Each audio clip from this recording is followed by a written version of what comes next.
pada tahun 2019 awal Januari disuruh sama bapak mertua itu sama istri, ayo bantuin usaha ini.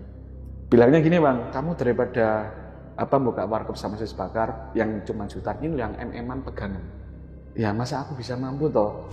Jadi aku ada 2 orang teman bang, namanya Mas Bima sama Ivan. Temanku si Ivan ini cek kondisi barang yang dalam tanda kutip tidak sepenuhnya tertata. Dia bilang gini, wah gudangmu rawan, barang kecurian, lawan kotaknya tidak sesuai, horornya juga ada. Dia bilang gitu bang. Terus dia bilang kayak gini bang, ya nanti siap-siap juga ketemu sama sosok-sosok yang mungkin baik bantu kamu atau gimana. Aduh kok rasanya berat, tambah berat. Baru noleh ke belakang. Di ujung yang dekatnya yang barang SPA itu, saya ngelihat sosok kuntilanak itu berdiri di tengah-tengah situ. Benar-benar berdiri, dia cuma ngelihat dari jauh yang saya nggak melihatkan mukanya, itu cuma di ujung cuma berdiri. Saya mikir, ya Allah ya Robby, tak matikan bang, tak tutup gudangnya. Setelah nutup itu tuh bang, ternyata ada kejadian di anak sales GP bang. Besoknya atau? Besoknya langsung. Oke. Jadi ada supervisor salesnya situ tuh bilang ke istri, Bu ini si anak ini nyolong duitnya segini, senilai sekitar 18 juta sekian. Hah? Satu hal lagi bang, waktu itu satu hal yang bikin saya sakit hati adalah ketika kondisi distributor itu tutup, mereka bikin grup WhatsApp di mana saya di-invite di situ, menjelek-jelekkan saya dan keluarga di situ. Dan akhirnya itu yang bikin, maaf sebelumnya, istriku dulu pernah hampir ingin menabrakkan diri dari Polda Jatim ke Royal Plaza kecepatan 160 bang.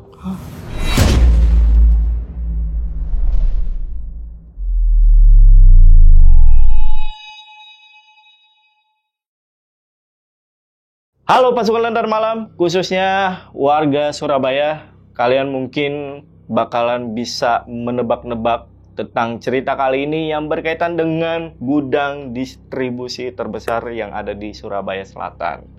Yang ternyata di balik banyaknya tumpukan kardus produk dengan jumlah yang sangat-sangat banyak, ada sosok tak kasat mata yang sedang memperhatikan para pekerjanya yang sedang melakukan kecurangan atau kejahatan yang mengakibatkan gudang atau perusahaan ini mengalami kerugian yang sangat-sangat besar. Dan malam ini kita akan bongkar satu persatu apa saja yang terjadi di gudang distribusi terbesar di Surabaya Selatan ini. Dan di sini udah ada narasumbernya, namanya Mas Rizky. Mas Rizky, apa kabar Mas? Alhamdulillah Bang Jamal, ketemu lagi Bang. Ketemu lagi kita. Baik ya Mas ya? Alhamdulillah. Terima kasih udah kesini jauh-jauh dari Surabaya. Betul. Oke. Jadi Mas Rizky ini di tahun 2019 guys, itu pernah bekerja di gudang distribusi yang dimana perusahaan milik bapak mertuanya Mas Rizky pada saat itu. Ketika Mas Rizky ini bergabung untuk bekerja di sana, itu banyak hal yang terungkap nih. Betul. Apa yang diungkap nih maksudnya? Ya Bang, kalau untuk kejadiannya itu di distributor ini banyak Bang nanti Bang. Jadi nanti ada salah satu sosok yang sekiranya bakal ngasih tahu kalau dia keluar itu akan terjadi dengan distributor ini, termasuk kecurangan karyawan, termasuk ada sama prinsipal, sama yang lain, nanti ketahuan semua di situ Bang. Jadi di sini saya dibilang takut, dibilang sedih, tapi juga bersyukur juga dan berterima kasih. Seperti itu Bang. Ya. Unik juga nih ya cerita nih. Itu kejadian itu berulang-ulang. Sampai katanya tadi gue dengar dari Nurli itu udah tutup ya gudang. Tutup Bang. Tutup dan rugi. Kerugiannya berapa Mas kalau boleh tahu? Wah, kalau kerugian bisa dibilang lumayan sangat besar Bang. Sangat. Gue penasaran nih sama ceritanya Mas Rizky. Dan buat teman-teman yang penasaran, simak video sampai habis. Tapi sebelum itu seperti biasa, kalau pengen jadi narasumber di Lentera Malam, kalian bisa langsung aja DM ke Instagramnya Lentera Malam atau hubungi nomor yang ada di bawah ini guys. Yaudah, sekali lagi buat pasukan Lentera Malam yang penasaran sama cerita lengkap dari Mas Rizky, tonton video sampai habis dan tanpa basa-basi lagi, saksi misteri kita mulai.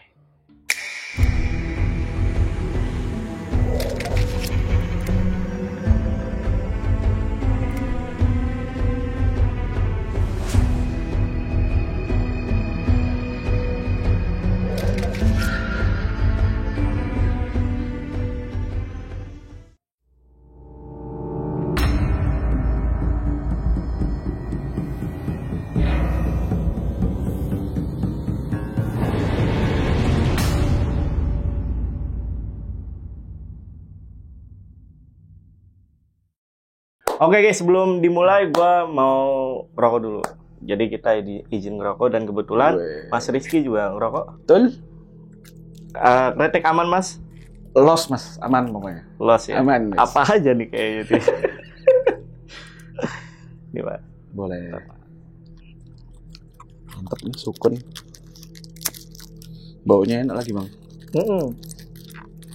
Oke, Mas Rizky, ini awalnya seperti apa nih Mas?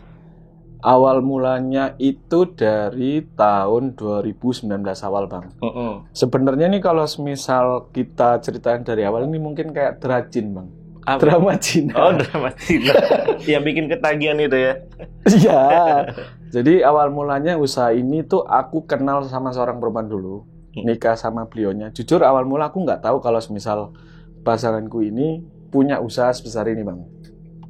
Taunya aku orangnya itu dia pertama kali itu dosen. Dosen salah satu kampus di Surabaya. Kenal karena sudah srek nikah lah. Waktu itu bulan Desember 2018. Ketika kenal itu Bang 2018 maksudnya 2018 akhir aku baru tahu kalau dia punya usaha itu. Pada tahun 2019 awal Januari disuruh sama bapak mertua itu sama istri, ayo bantuin usaha ini. Lah sebelumnya itu Bang, aku kan cuman jualan sosis bakar, sama punya investasi sama kita teman bertiga itu bikin warkop di daerah Surabaya Barat. Nah buka warkop ini kebetulan karena basic mertua sama istri itu kan di latar belakangnya pendidikan, semuanya dosen. Bilangnya gini Bang, kamu daripada buka warkop sama sosis bakar yang cuma jutaan, ini yang MM-an pegangan. Aduh, gila, ngeri ya. MM-an Bang, bukan jutaan. Iya. Dan aku pertama bilang gini Bang, ya masa aku bisa mampu toh? Aku nggak ada pengalaman di bidang distribusi barang retail. Yang kita cuma jualan sosis bakar sama buka usaha warkop, tiba-tiba megang usaha sebesar itu. Dan waktu itu mertua bilang, ya kamu laki-laki, kamu harus punya tanggung jawab, kamu dalam tanda kutip ngupeni anakku loh. Kalau kamu cuma dari duit itu aja, bisa lah ngupeni anakku sendiri. Terus aku mikir gini Bang, ya tolong kasih waktu lah aku untuk berpikir dulu.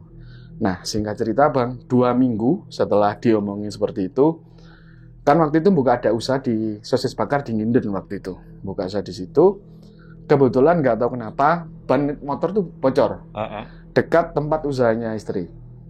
Nah ketika nambal itu Bang, yang paling jujur dulu aku merasa sakit hati karena ada pegawainya istri bilang gini Bang, wes barangnya colongan naik nggak apa-apa karena sing ownernya sugih. Maksudnya barangnya curian aja nggak apa-apa, ownernya lu kaya. Dan itu kebetulan aku lihat dia pakai seragam distributornya mertua. Ketika itu aku mikir, loh kok kayak gitu. Terus yang nambal ngobrol, kebetulan beliaunya kan nggak kenal saya Bang. Jadi galinya enak. Aku nanya, Pak itu emang pegawainya kayak gitu lah? Saya tanya Bang, iya Mas, rata-rata kurang ajar, suka nyolong kata-kata.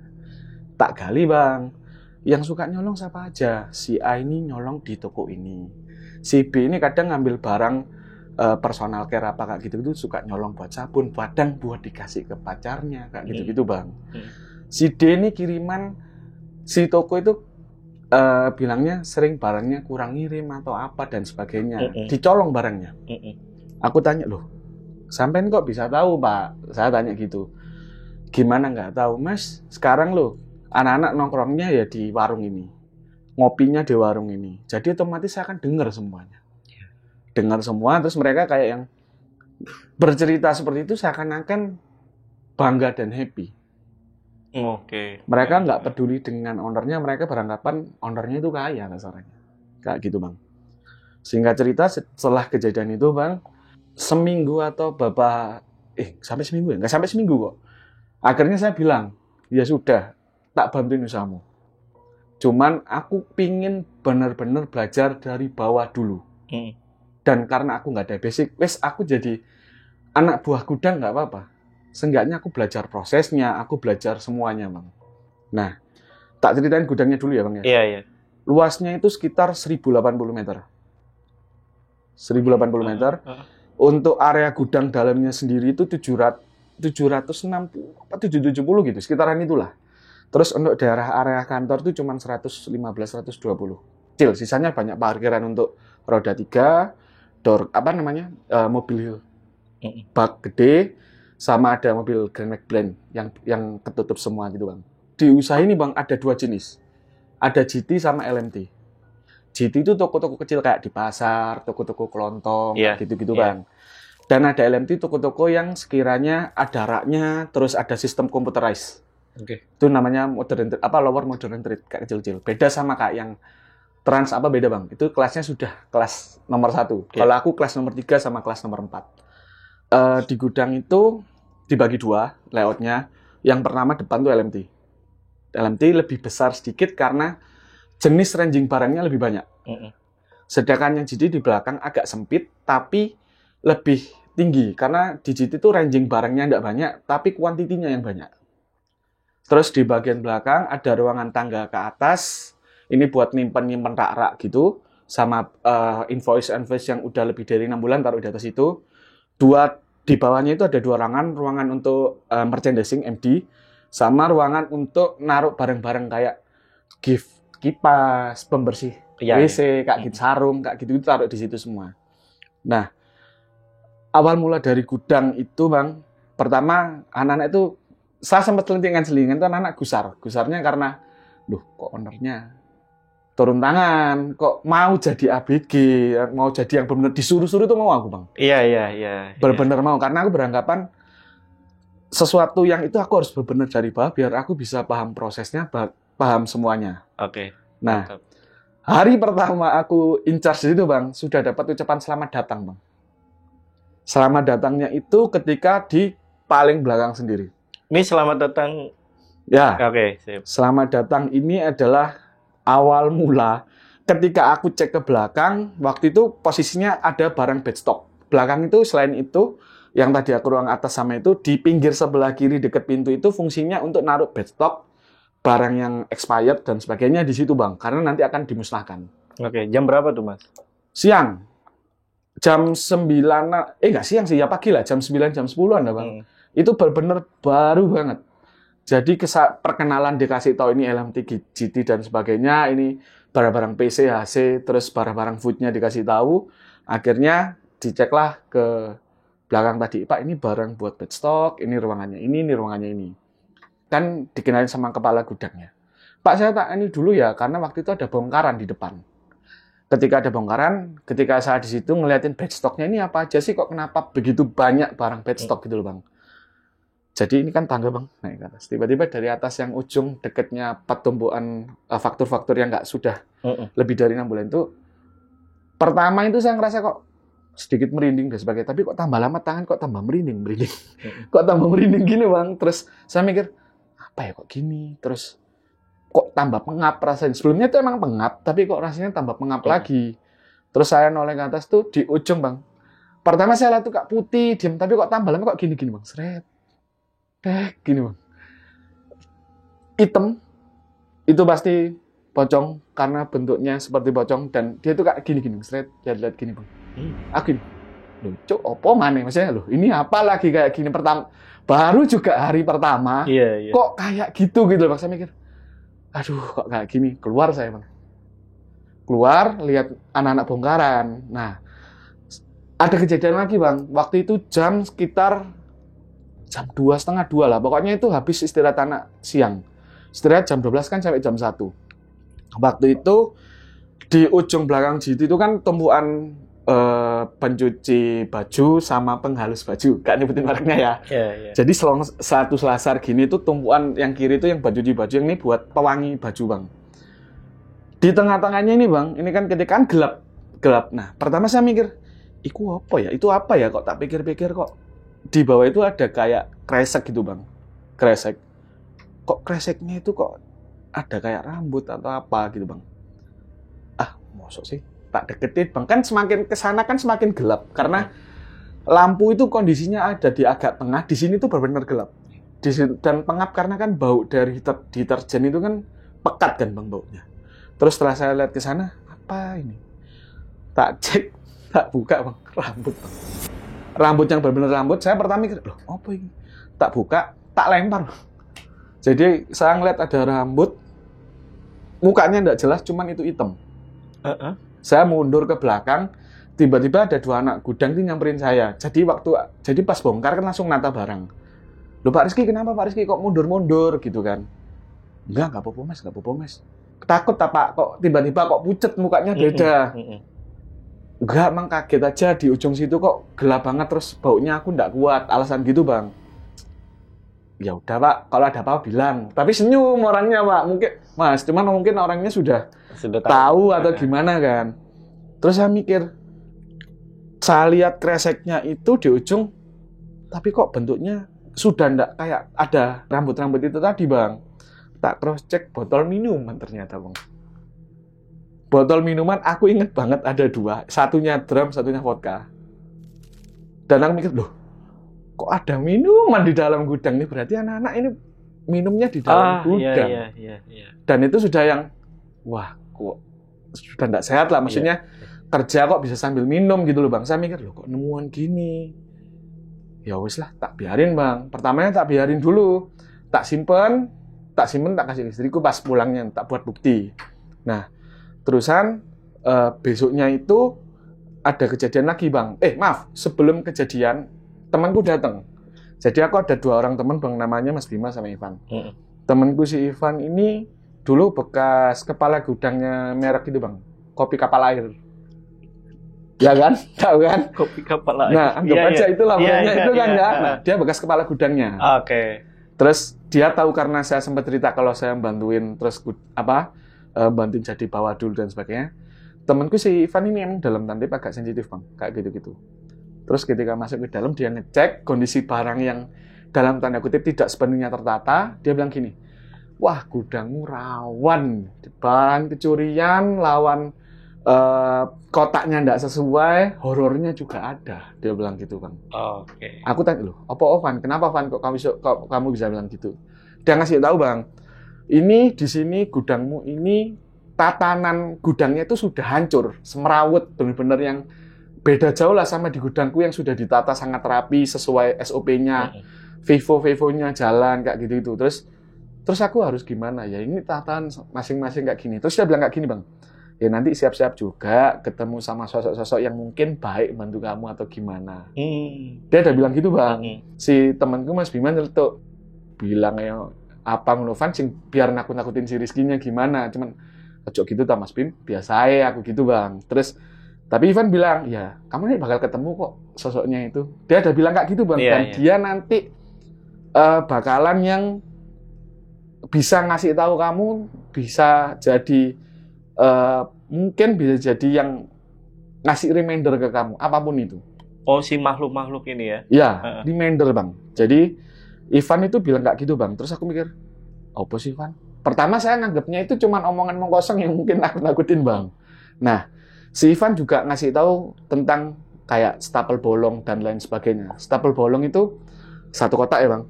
Misal isi 14 bolak-balik. Itu tengahnya bisa cuma 10. Cuman 9. Kalau gudang-gudang lama itu isinya bisa cuma 8 bahkan ditatanya kayak sedemikian rupa. Bahkan Ivan juga ngasih trik Bang. Ketika dalam gudang itu kotak kan disolidin tuh segel. Pegangan sisi ini tak buka tanpa buka segel. Masa bisa? Bisa. Dia bilang ini pakai tenaga angin. Kok bisa? Tak tahan Bang sama Bima berdua, dibuka gini, jedak, buka Bang. Buka. Dan dia bilang, aku bisa ngambil isinya tanpa harus ngesak segel. Ada triknya ya? Ada triknya. Dan aku mikir, wih, rawan ya berarti Bang ya. Aku bilang gitu. Yes, tungguin aja nanti bakal kebuka semua, kamu tahu kok nanti kayak gitu. Ya wes lah, mudah-mudahan nggak ada apa-apa lah, mudah-mudahan omonganmu nggak benar, aku bilang gitu. Omonganku pasti benar kok, Riz, tenang aja. Dia udah bilang kayak gitu Bang, jok meden-meden nih, jangan aku nakutin, aku bilang gitu. Sudah nikmatin aja. Ya udah Bang, dia lanjut balik pulang. Selisih 2-3 hari, waktu itu kan lagi mau bongkaran tuh Bang. Ya sekitaran jam 3:30 lah. Karena waktu itu anak dari kiriman baru datang. Karena anak kiriman itu biasanya antara jam 2 sampai setengah 4 itu baru sampai gudang lagi Bang. Mereka bantuin bongkaran, semua anak yang Mbak Dorcas roda 3 pas membantu bongkar. ketika saya masuk dalam gudang GT itu, ketika mau bantuin naruh, saya tuh tiba-tiba ngeliat bang, ini kan samping ini pintu besar, biasanya dibuka ditutup kan, tapi seringkali dikunci kalau bongkar depan. Di sebelah kini tumpukan kecap. Nah, ketika lihat tumpukan kecap logo Liverpool itu, saya lihat ke kiri bang, dia itu tiba-tiba, nih kecap nih bang, nyebrang ke pintu. Pintu itu tertutup. Pintu tertutup tapi nyebrang. Nyebrangnya gimana tuh? Oh, alam bang. Pokoknya benar-benar saya ngeliat, aku nggak tahu agak samar antara tangan atau apa, tiba-tiba kondisinya dalam gudang itu nggak mungkin tangan orang yang pasti nyebrang ke pintu. Dan ketika kan ada selah pintu bang, aku lihat itu kecap masuk ke dalam dorkas bang, roda 3. Aku mikir, loh kok gini? Maksudnya apa ini? Aku mikir gitu bang. Setelah itu saya tanya kan anak, ini R3-nya siapa? Roda 3-nya siapa? Si Pak T bilang gitu. Oh ya sudah, tak panggil orangnya bang. Tak panggil, kepala gudangnya tak panggil, Pak T, bukan. Ini isi dorkasnya. Kenapa Pak? Bukaan aja. Ini tapi ada pendingan saya. Ya bukaan aja barangnya. Dilihat, dicocokkan pendingan. Satu dus yang aku bilang, itu beneran di situ. Dan si Pak T ini bohong. Oh ini pendingannya toko kemarin-kemarin Pak. Oh, ngeles dia. Ngeles. Saya bilang, loh, kalau ini pendingan tokomu, seharusnya kepala gudang tahu. Kepala gudang berarti harus ngambil dong. SOP gudang gimana? Tak jelasin gitu bang. Akhirnya dia, ya sudah Pak, ambilin. Diambil bang. Jadi yang sesuai yang di barangnya dia, itu yang pada saya itu yang pending nggak bisa dikirim tokonya. Saya mikir, kok seakan-akan saya dalam tanda kutip mengamini omongannya Ivan. Kok ada kayak gini bang? Di situ udah kepikiran tuh sama omongannya Ivan itu. Sudah mulai kepikiran untuk, loh ini kok kayak gini. Saya mikir gini, apa maksudnya bener ya? Saya mikir, alah mungkin kebetulan aja. Pikiran saya waktu itu ini mungkin kebetulan lah, saya bilang gitu bang. Jelang 1 minggu kemudian, waktu itu ada bongkaran lagi. Karena kita bongkaran seminggu 2 kali bang. Seminggu 2 kali bongkaran. Waktu itu ada bongkaran lagi, kejadiannya tapi di daerah LMT. Di yang agak depan. Jadi waktu itu sore jam 4 jam 5 karena itu mau tutupan gudang, admin sudah ke dalam sudah ngasihkan buat ngeracik barang di gudang itu tadi. Di sampingnya tempat pembersih piring, di samping situ di ujung itu kan ya pengap juga bang. Itu saya ngeliat bang, ada sosok yang benar-benar di ujung diem, benar-benar diem. Sosoknya itu pasti kuntilanak karena itu diem, putih, rambutnya panjang, lusuh. Di ujung, di sela-selanya si pembersih piring itu bang. Saya mikir, loh, ini apa cok? Diem, saya diem. Terus si anak gudang yang bantuin saya itu bilang gini, Pak Rizky kok diem aja Pak ini Pak? Saya sempat kena palet bang, ketabrak palet. Karena kan bantuin bongkar itu kan, dikiranya saya bengong kenapa. Oh nggak apa-apa mas, bantuin naruh saya bang. Naruh barang itu ke palet, terus itu masih ada di situ. Stuck diem di situ bang, di tengah-tengah gudangnya LMT itu. Lagi nata, saya tanya ke anak gudang, Mas, Merino mas, sini mas bentar. Saya nunjuk bang ke tempat sijak itu. Itu di situ barangnya tumpuan apa aja. Pura-pura saya kayak gitu bang. Jalan dia ke sana. Nggak ada bang sudah. Ini pak barang-barang pembersih piring semua ini sebelah kiri. Ini yang di sini yang bentuknya krim kayak gitu. Loh, waduh, ya udah bang. Nata lagi. Pikiran saya waktu itu cuman karena ya sudahlah. Mungkin udah lewat atau gimana ya sudahlah. Nah.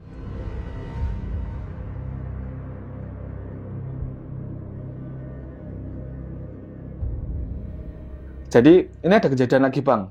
2 hari kemudian, aku inget banget. Jadi ketika pas waktu anak-anak selesai bongkaran, maghrib, di belakang yang gudang belakang itu, yang di dekatnya barang-barang yang expired tadi bang, itu kan ada tangga bang, ke atas. Entah saya berpikiran aneh atau apa, saya mikir waktu itu, wah di belakang kok baunya gini, jangan-jangan ada pocong yang kemarin.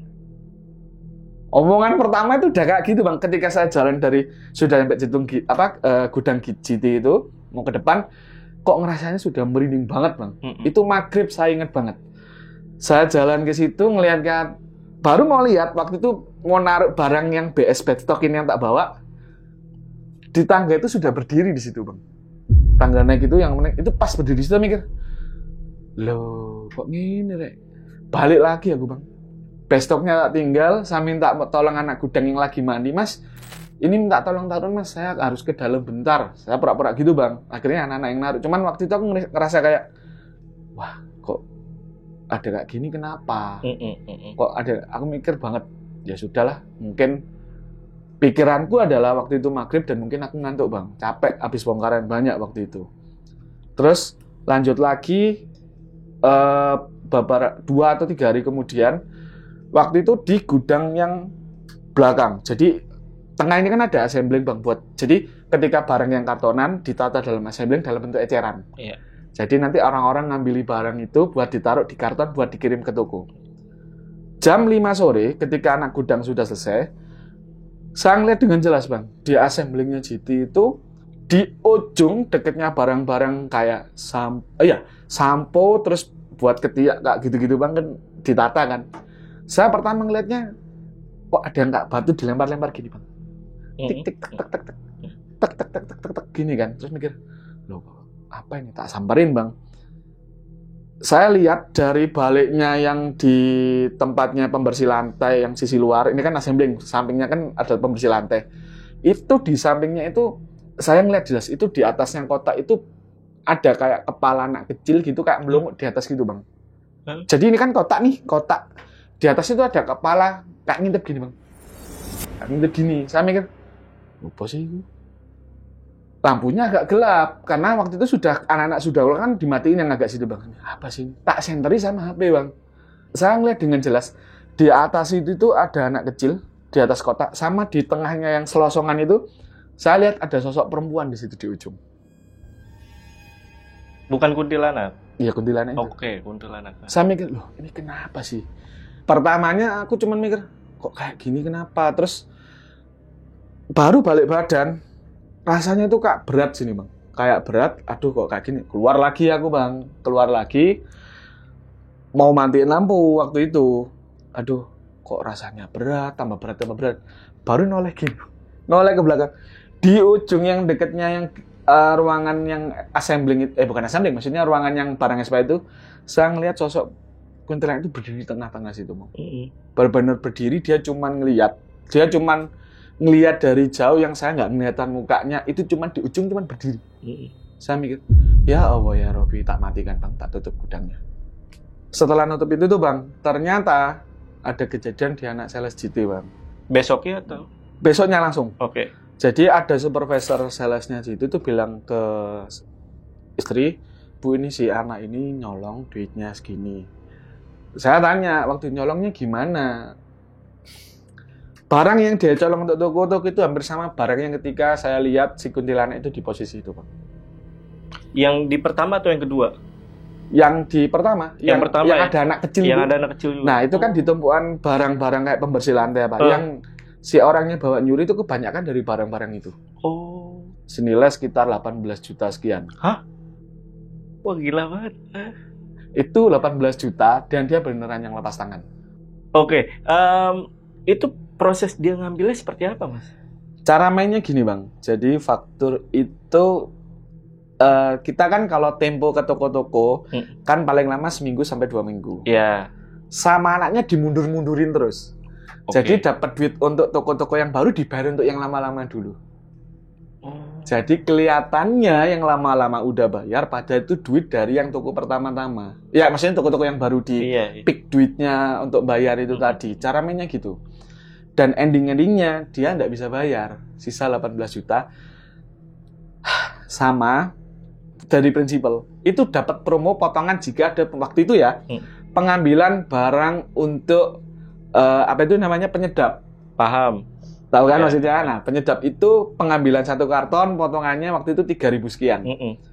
Dia megang toko sekitar ada 170 toko. Wah, nggak dikasih tuh. 3.000 kali 170 toko itu yang seharusnya untuk toko, nggak diambil. Paham. Itu baru promo itu. Ada promo lagi sabun batang. Iya, dia mainnya gitu ya. Mainnya sudah gitu. Alasannya ketika, loh kapan kamu nyolong duit kayak gitu, Lah saya nggak nyolong, saya yang penting nggak nyolong duit distributor kok. Pembelaannya selalu seperti itu. Terus diapain tuh orang yang culas itu? Pertama waktu itu kita berusaha tagih bang, berusaha tagih sampai minta sepeda motornya untuk disita dan lain sebagainya. Cuman waktu itu dia bilang gini, mungkin orang-orang akan nganggap saya jadi orang yang bodoh kayaknya, Bang. Karena dulu ya memang pada dasarnya waktu itu saya masih jadi gudang dan waktu itu belum ada punya pemahaman yang sampai harus punya peraturan seketat itu. Jadi waktu itu pikiran saya dan istri waktu itu pikirannya adalah ya sudah, yang penting ijazahnya aja. Nanti ijazahnya kalau dia nggak bayar bisa kita jual ijazahnya. Ternyata ijazahnya palsu. Ijazahnya palsu, alamatnya ternyata kontrak, terus dicek lagi ke tempat orang tuanya, semuanya tidak ada. Alamat kontrak orang tuanya itu semuanya palsu juga. Dan dia baru kerja di situ baru 6 bulan. Dalam tanda kutip akhirnya kita terpaksa ikhlas. Karena waktu itu orangnya sudah dalam kutip entah lari entah kemana, nggak ketemu jalannya, kontraknya udah pindah, ini semua sudah nggak ada ketemu. Dan ternyata anaknya masih PAUD waktu itu, belum sekolah. Jadi kita nggak bisa ngovertrack dari sekolahnya ini di mana nggak. Dan lucunya ketika ngecek ke PAUD-nya itu, alamatnya yang dikasih semua alamat yang palsu itu. Okay. Nah, singkat cerita ya Bang, aku jadilah kepala gudang itu tadi. Naik. Oh, diangkat. Mengangkat diriku sendiri lebih tepatnya. Waktu itu saya berpikiran gini Bang, kalau kepala gudangnya masih sama, gudang akan tetap seperti ini. Iya, benar. Jadi saya berpikiran harus diketatkan, harus dibenahi, vivo-nya harus jalan biar backstock itu nggak terus nambah. Iya. Kayak gitu. Kepala gudang yang lama? Tak jadikan pengiriman. Oh. Tak jadiin pengiriman. Karena waktu itu dia emang orangnya tahu banget tentang Surabaya Bang. Nah, ketika aku jadi kepala gudang Bang, itu juga sudah dapat welcome lagi tuh Bang. Oke.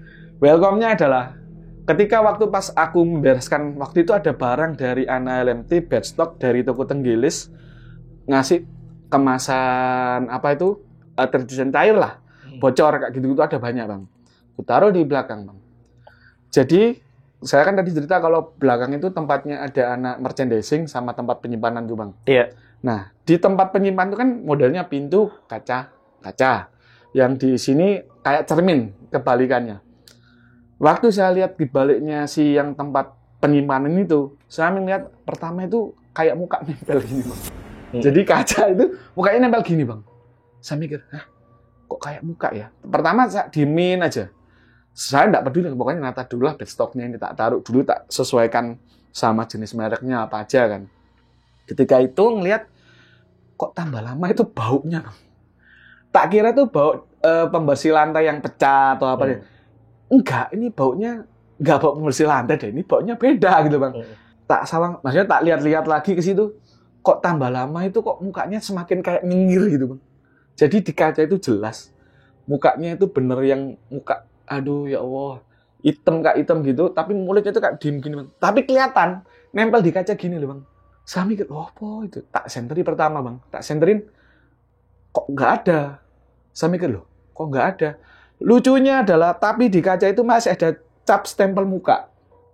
Jadi waktu itu saya manggil anak gudang yang lain, si Mas A ini bilang, Pak, itu kok ada mukanya siapa nempel di situ? Dia juga lihat, dan anak-anak juga lihat waktu itu. Akhirnya saya minta ke admin, minta pintu kunci gudang belakang dong. Saya mau ngecek, jangan-jangan takutnya ada orang di situ. Minta kunci, saya lihat nggak ada orang Bang. Perempuan atau laki ya? Nggak jelas, karena itu bukan cuma muka tok. Iya, muka tok nggak kelihatan, namun tapi anak-anak juga lihat kalau itu ada stempel muka di situ hitungannya. Udah bekas ya? Bekas, karena itu kan modelnya kan depannya kan debu toh Bang. Kayak debu, yang ditempelkan agak debu-debu. Kalau kita ketempel gini kan otomatis yang ada tempelannya kan debunya hilang. Iya. Pinggirannya itu yang ada debunya itu Bang. Saya mikir, wah ya wis lah. Anaknya ada, ya sudah Pak, biarin Pak, nggak usah dianggap. Wah, hari pertama ini, hari pertama kepala gudang ini. Ya sudahlah, akhirnya saya balik lagi Bang. Balik lagi, pertama kalinya ketika saya kepala gudang, bongkaran terbanyak. Jadi waktu itu datang 3.700 karton. Terbanyak dan produknya barang-barangnya besar. Kebetulan ada barangnya produk yang dus-dusnya besar-besar itu datang. Dan itu biasanya itu datang tuh GT sendiri, LMT sendiri. Ini enggak, GT LMT gabung. 3.700 karton Bang. Aku inget banget itu terbanyak sepanjang bongkaran gudang itu terbanyak. Dengan posisi pada saat itu karyawan yang ada di gudang berapa orang? 7 sama saya. 7 orang doang. 7 orang. Tapi kalau dihitung secara duit-duitan 7 itu sebenarnya terlalu gemuk, Bang. Normalnya 5. Oke, paham. Soalnya kita nanti ya, itu Iya, ada iya. hitungannya sendiri, sebenarnya 5 itu cukup Iya, daripada iya. 7. Nah, waktu itu ketika pas bongkar-bongkar itu capeknya setengah mati. Karena waktu itu saya kepingin ngebangun stigma ke anak-anak, walaupun saya owner, walaupun ini, saya juga ikut bongkar loh. Ya, ikut bantuin. Ikut bantu. Waktu itu ada kejadian juga, Bang. Jadi ketika pas lagi bongkaran itu, sore harinya, ketika pertama kali menutup gudang. Jadi di tumpuannya ini kan ketika pembatas di TLMT kan ada kayak pembatas dari, apa itu Bang? Kawat buat nandain kalau ini GT, ini LMT, kayak gitu Bang. Ada kawat gitu, pembatas gitu. Di atas di atasnya dari ininya itu, pertama saya lihat tuh kayak ada kayak kepala menonjol gitu Bang di atas itu Bang. Pertama itu kayak inceng, jadi kak di tengah-tengahnya itu kak inceng-inceng gini Bang. Aku mikir, loh, ini hari pertama loh, tadi pagi udah kayak gitu loh. Ya masa ini keluar lagi mas sore ini. Nah, tak cek Bang, saya mikir tak hidupin lagi lampu-lampu itu. Tak hidupin lagi, tak cek, gak ada apa-apa. Tapi ketika pas mau jalan balik Bang, ada suara kayak gitu Bang. Saya mikir, tak cepetin jalan, tak mati-matiin, tak kunci, tak tutup. Tak tutup, balik ke depan, ke kantor, mandi aku Bang. Terus itu. Berarti jadi orang terakhir waktu itu? Saya selalu berusaha jadi orang gudang yang paling terakhir. Iya. Kalau yang orang yang dulu, enggak. Aha. Kalau mau mandi dulu, dia mau mandi dulu. Dia mau mandi, terserah dia lah. Iya. Kalau anak biasanya nutup malah si ABG-nya. Anak buahnya. Anak buahnya, kayak gitu. Terus, ya sudahlah. Nah, seminggu kemudian, lebih tepatnya 1 hari sebelum saya ingin merevitalisasi gudang. Tak benahin semua Bang. Jadi dalam waktu itu, hari Minggu saya anak-anak tak suruh lembur. Ayo kita bongkar semua gudang ini. Sehari sebelum ada bongkaran itu Bang, ada kejadian di tempatnya atasnya ini Bang, apa namanya itu? Di atasnya deterjen. Sore hari, saya ingat banget, ada 2 sosok di situ Bang. Waktu itu saya lagi penutupan gudang. Terus saya ngelihat sore hari itu saya ngelihat ada 2 sosok. Pertama si pocongnya di tengah-tengah selasar ini Bang. Saya mikir, loh, ono apa ya? Ada apa nih kok ada tengah gitu? Saya mikir, ya Allah, kenapa lagi? Berusaha nggak peduli, saya jalan lagi ke mejanya tempat kepala gudang. Terus saya tuh pas balik badan, otomatis kan lihat lagi ke sana Bang. Di atasnya itu ada sosok perempuan berdiri di situ Bang. Di atasnya dus. Itu berdiri. Dan itu jelas banget hitam. Rambutnya tuh rambut rusak, rambut kak gimbal gitu Bang, rusak gitu itu. Saya mikir, ya Allah, apa lagi? Wis gak peduli, keluar nutup gudang. Stock of name, minggunya, itu yang di atasnya tempat si kuntilanak berdiri, sama yang di tengah-tengah sesar ada pocong, stoknya semuanya minus Bang. Rugi sekitar 63 juta. Hah? Jadi, stok pertama, saya kan tadi udah bilang Bang di awal, temenku bilang ada yang namanya stapel bolong. Ya kan? Yang semisal isinya itu itu waktu itu 18 kan? Iya. 18, tapi itu ternyata tengah isi cuma 12. Iya. Dan itu kebayang nggak Bang? Isinya seatas itu 15 sap. Anggap aja itu ada 8 sap yang jumlahnya enggak 18, cuma 12 atau 13. Udah berapa? Banyak ya? Banyak Bang. Totalnya 63 juta. Jadi ketika membenahi gudang itu semua, direkap sorenya, kerugian waktu habis merevitalisasi gudang itu 63 juta barang hilang. Dan saya menemukan juga Bang, di beberapa tumpuan karton yang sisi ujung itu, walaupun kelihatannya cuma isi 88, tapi bawahnya itu cuma isi 4. Gimana caranya? Setengahnya? Ada caranya Bang.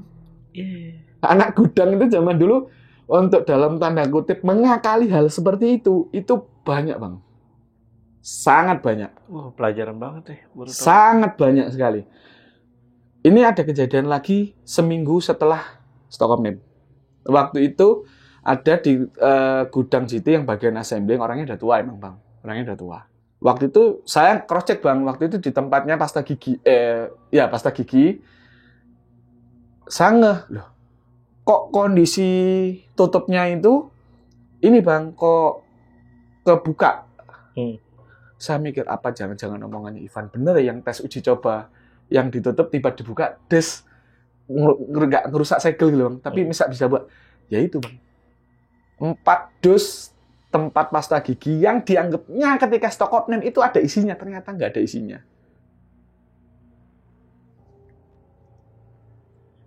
Oke. Itu berarti Mas Rizky coba buka tuh pada akhirnya ya? Tak buka. Dibuka segel dong? Iya, tak sama buka Mas segel. Rizky ya? Tak buka segel. Ternyata di nggak ada dalamnya isinya. Nggak ada isinya Nggak ada sampai. isinya. 144 pieces. Akhirnya kepikiran lah sama omongannya Mas Ivan ya? Iya. Kepikiran, wah omongannya Ivan bener ini, jangan-jangan kok ada kayak gini semua. Ya sudahlah, tak pikir-pikir nanti ada waktunya Stockholm Name gudang lagi, tapi semua dus tak buka niatnya bang. Niatnya seperti itu.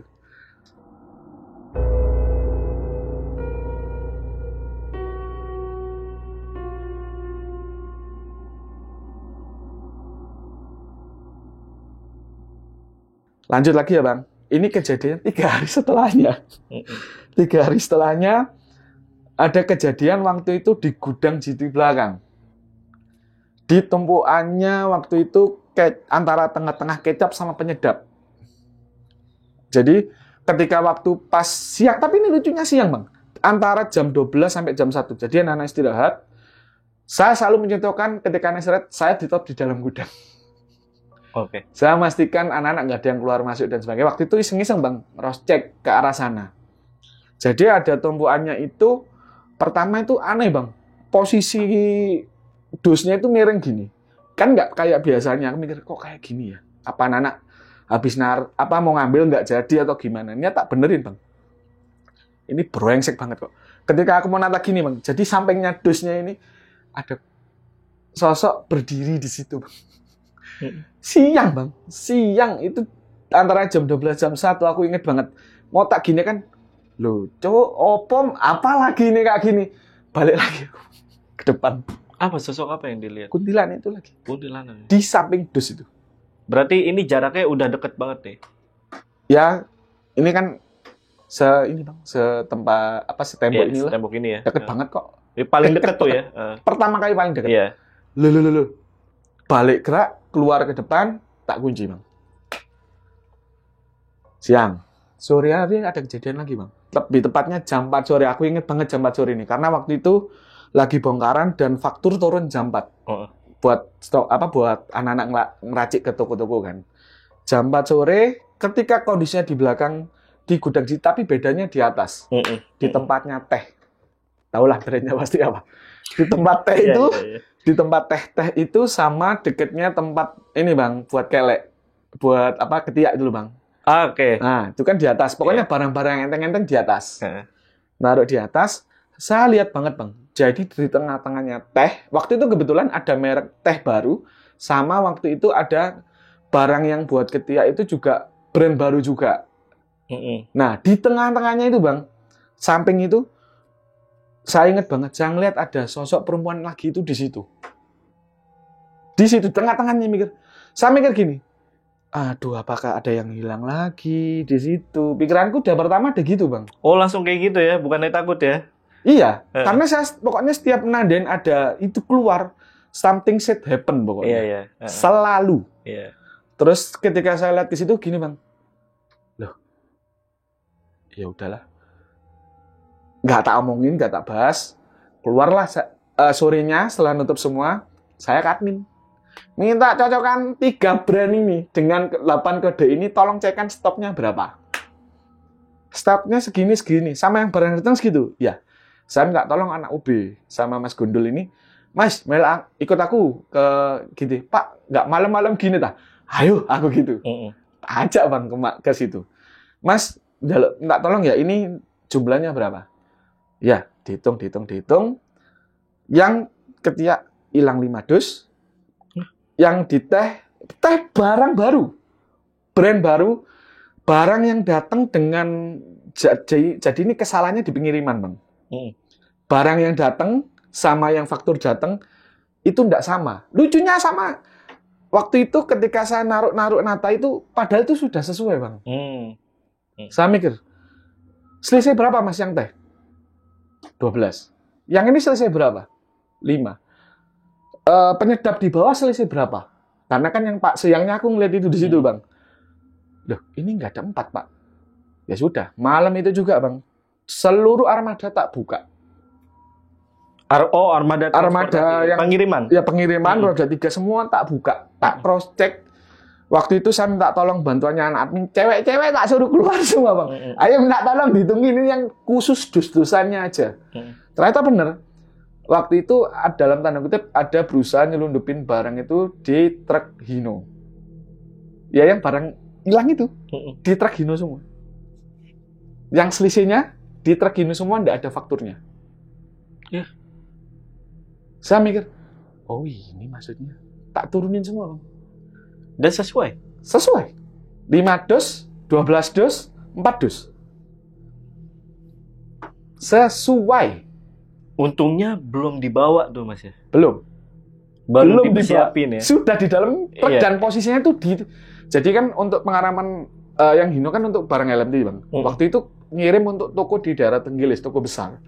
Terus waktu itu brengseknya adalah barang-barang yang untuk toko itu di tengah-tengah ditutup tengah gitu, di baliknya itu barang-barang itu, Bang. Paham. Dan aku mikir, kok brengsek gini anak kiriman ya begitu. Oke, paham. Jadi penataannya dia barang tengah yang mau dikirim sama yang diselundupin itu di depan itu. Di depannya ya. Iya. Iya. Wah, gila sih mainnya. Kayak gitu, Bang. Saya mikir, loh kok gini? Ya sudah. Anak-anak waktu itu kunci itu saya bilang, kunci Hino tak bawa pulang. Cerita anak-anak bilang, si pengemudinya itu waktu itu datang, biasanya kan 7:30, Bang, masuk berangkat ngirim gitu 7:30. Jam 6 itu sudah di gudang, mau berangkat. Alasannya tokonya minta dikirim pagi. Si drivernya nih. Belakangan juga nggak bisa dibuka. Iya. Ya udah. Terus aku pura-pura jadi orang tol. Oh iya Mas, kebawa kuncinya sama aku gitu. Tapi barang udah tak turunin semua. Jadi malam itu kan ada cewek juga ngecek toh. Saya sama Mas Gundul tuh nurunin barang-barang yang di situ. Tak turunin. Iya. Tak turunin, tak taruh di pinggir gudang tapi nggak tak bahas. Tak sengaja. Jadi nanti mau tak kasih tahu supervisornya, anak buahmu itu loh, delok. Lihat nih anak buahmu kelakuannya. Iya. Niatku tak gitu kan, Bang. Iya. Nah, tak biarin aja.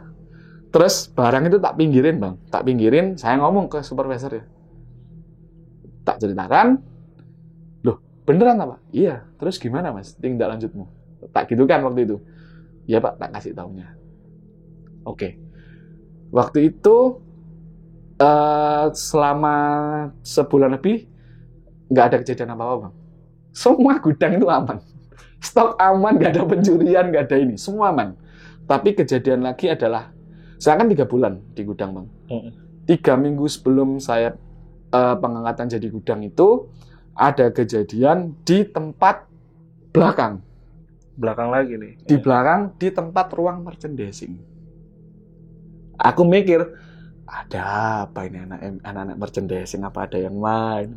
Saya diem, Bang, karena waktu itu saya ngelihat ketika saya nata, saya ngelihat sosok perempuan itu di dalam gudang situ. Di dalam ruangannya merchandising. Dan kebetulan adalah ruangan merchandising itu belum dimatiin lampunya. Biasanya udah dimatiin, Bang. Karena mereka biasanya pagi gitu sudah jam 8, jam 9 lah.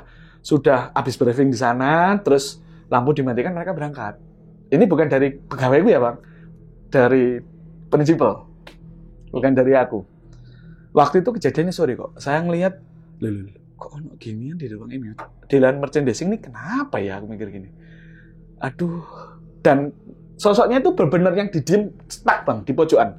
Jadi di dalam itu kan, karena lampunya nggak dimatikan, papan whiteboard itu, di sampingnya whiteboard itu, Bang. Saya mikir, ya Allah, ini apa mana? Ini apa lagi gitu kan, Bang. Ya sudah, aku nggak peduli. Aku nata barang, bestok, barang yang rusak. Waktu itu aku di gudang berusaha ngakali bang, biar bad stock ini keluar. Waktu itu yang rentengan-rentengan saya minta anak-anak diguntingi di tali di selotip pulang, biar bisa tetap dijual di toko, biar mengurangi kerugian gitu loh bang. Nah, ketika pas sore hari itu ketika mau narik gitu lagi bang, itu kan yang di dalam ya, yang di dalam. Pas mau narik ke anak-anak itu di ujung tempatnya apa itu namanya apa sih pembersih toilet di situ itu saya lihat lagi ada sosok di situ bang di gudangnya GT. Saya mikir ya Allah ada kejadian apa lagi nih karena sudah di belakang lihat itu di situ ada kejadian di tempatnya pembersih lantai ada kejadian juga bang. Saya mikir aduh kenapa lagi nih. Tutup kan gudang sore, saya tanya ke admin, aku minta tolong stok ini nilainya berapa ya, jumlah barangnya berapa, kan gudang emang saya mengajari ke mereka untuk nggak boleh tahu stoknya bang. Kalau mereka tahu, mereka bisa mainkan. Iya. Jadi mending mereka nggak tahu kalau ada apa-apa something happen, berarti kan ada yang nyuri. Iya. Nah, waktu itu tanya ke anak-anak, dicek bang, loh kok sesuai nilai stoknya, ecarannya di assembling. Sesuai. Di LMT sesuai. Wah, ini ada apa ya? Ya sudah, Bang. Berusaha cuek, Bang, aku, Bang. Setelah itu, jelang 2 minggu sebelum saya sudah nggak jadi kepala gudang, kejadian lagi. Kejadiannya adalah di tempat gudangnya LMT waktu itu, Bang. Ini kejadian yang menurutku agak aneh, tapi gimana ngomongnya ya? Ngerasanya itu kayak terlalu banyak menunjukkan diri, Bang. Jadi waktu itu paginya ketika anak-anak bongkaran juga waktu itu, saya kan sendirian waktu itu dalam gudang lagi nata bang. Saya pertama lihat di atas ada sosok perempuan itu di tengah-tengah gudang tapi tidak deket dus manapun. Di tengah-tengah bang, beneran di tengah-tengah. Loh kok gini? Ya sudah nggak peduli bang. Itu siang bang. Terus ya sudahlah nggak nganggep merem nggak tak lihat. Bantuin lah. Saya ke depan lagi. Saya minta tolong anak yang lain. Mas sampein aja yang nata mas. Aku tak yang bongkar aja lah. Bongkar barang. Yaudah. Bongkar barang. Selesai jam 2. Jam 4 sore. Ada kejadian lagi bang. Jadi yang lihat bukan saya aja. Jadi kebetulan ada salah satu anak gudang juga ngerasa waktu itu. Waktu itu ketika saya mau ngambil barang di atas. Ngambil deodoran. Waktu itu di atas. Si anak gudang satu juga ngerasa, Pak, di atas itu kok ngerasa ada orang jalan ya? Anak-anak yang di atas apa, Pak? Minta tolong ngambilin barang ini dong. Nggak ada yang di atas, Mas. Tapi kerasa, ngit. Duh. Dia mungkin sadar, dia, oh ya sudah, Pak, saya tak naik sendiri.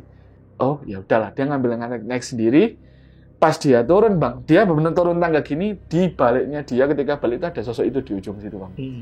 Saya mikir, loh alah, dalam sehari kok 2 kali ini, kenapa lagi 2 hari ini?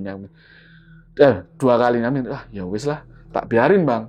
Setelah itu saya tanya ke anak admin, admin, nilai stok yang barang-barang personal care ini, tak sebutin semua yang di atas, berapa? Saya bilang gitu bang. Segini pak, Mas Dol, ayo melok aku lagi ke gudang. Pokoknya Mas Gundul ini selalu menemani saya mas, untuk selalu ngecek-ngecek gitu. Mas melok mas, ngecek dulu. Ngecek, sama semua bang. Saya mikir, loh kok sama semua, ini ada apa nih di LMT ini? Aku mikir gitu bang. Pertamanya ya wis lah, pokoknya pikiranku waktu itu adalah stoknya sama. Ya wis lah, stok sama ada itu ya sudah lah, mungkin ya sudah lah, wis gak peduli lah bang. 2 kali nih stoknya sama ya? Sama ya? Sesuai. Yang di merchandising sama di sini. Saya mikir, loh kok kayak gini?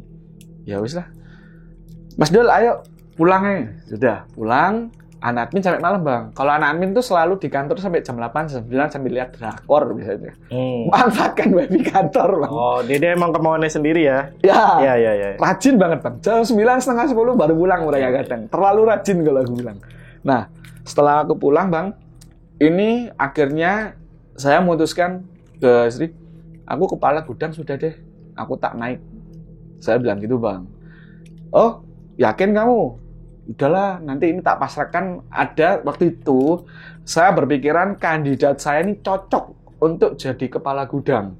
Karena waktu itu ketika saya semisal lagi bongkar, dia itu punya leadership yang, ayo Rek, ini gini, ini nata ini gini. Ada, inisiatifnya ada, kerja kerasnya ada, sama beliaunya itu nggak diem aja Bang. Jadi gerak terus Bang Takwi. Walaupun puasa nggak pernah puasa ya dia, cuman waktu itu gerak terus gitu loh Bang.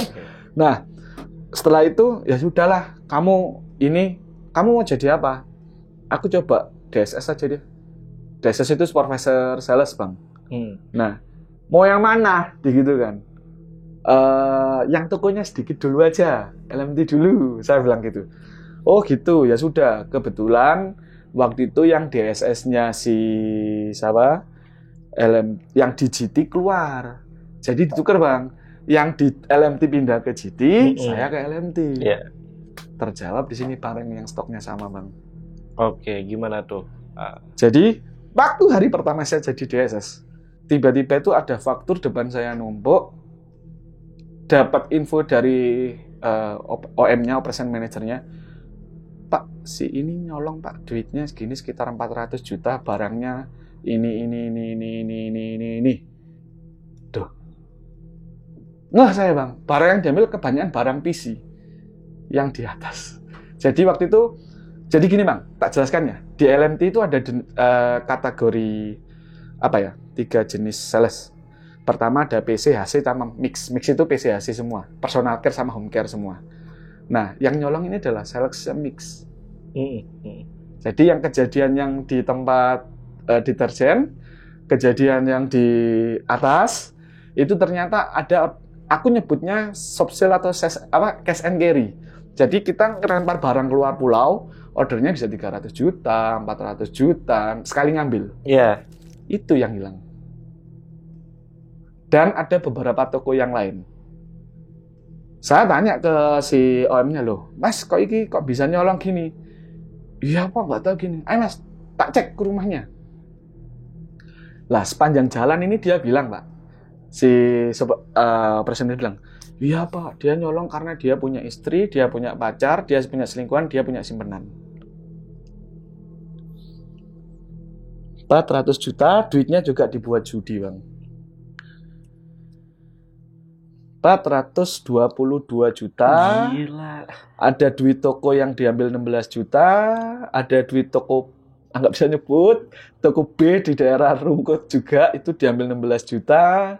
Ada potongan toko untuk di daerah, kita nyebrang seharusnya distributor sebelah, wilayahnya cuma tak ambil tokonya. Itu sekitar 16 berapa ya? Aku lupa. 16 jutaan lah. Anggapnya 16, Bang. Oke. Totalnya di luar 400 juta plus toko-toko yang diambil ini. Oke. Pas ke rumahnya ketemu nggak? Nggak. Jadi aku kecek ke rumahnya, Bang. Tapi di situ saya merasa kasihan. Bilang ke ibunya, bilang ke istri, ke adik ipar, adiknya. Waktu itu adiknya, saya mau nyita rumah itu. Karena ada bukti barang itu nyolong. Pertamanya saya mikir, ini yakin tak nyolong, nggak ini lah. Ternyata operasi manajernya itu sudah tahu dari seminggu sebelumnya. Waktu pas aku 2 minggu sebelumnya, pas ya ada kejadian sosok di atas itu, Bang. Iya. Saya mikir, loh kok sampai nggak bilang, Pak? Aku bilang gitu. Saya masih ngecek, Pak, kebenarannya. Dan dia lagi membuktikan itu selama 2 minggu itu, Bang. Saya mikir, ya Allah, baru naik jadi LMT, sudah ada 400 juta hilang.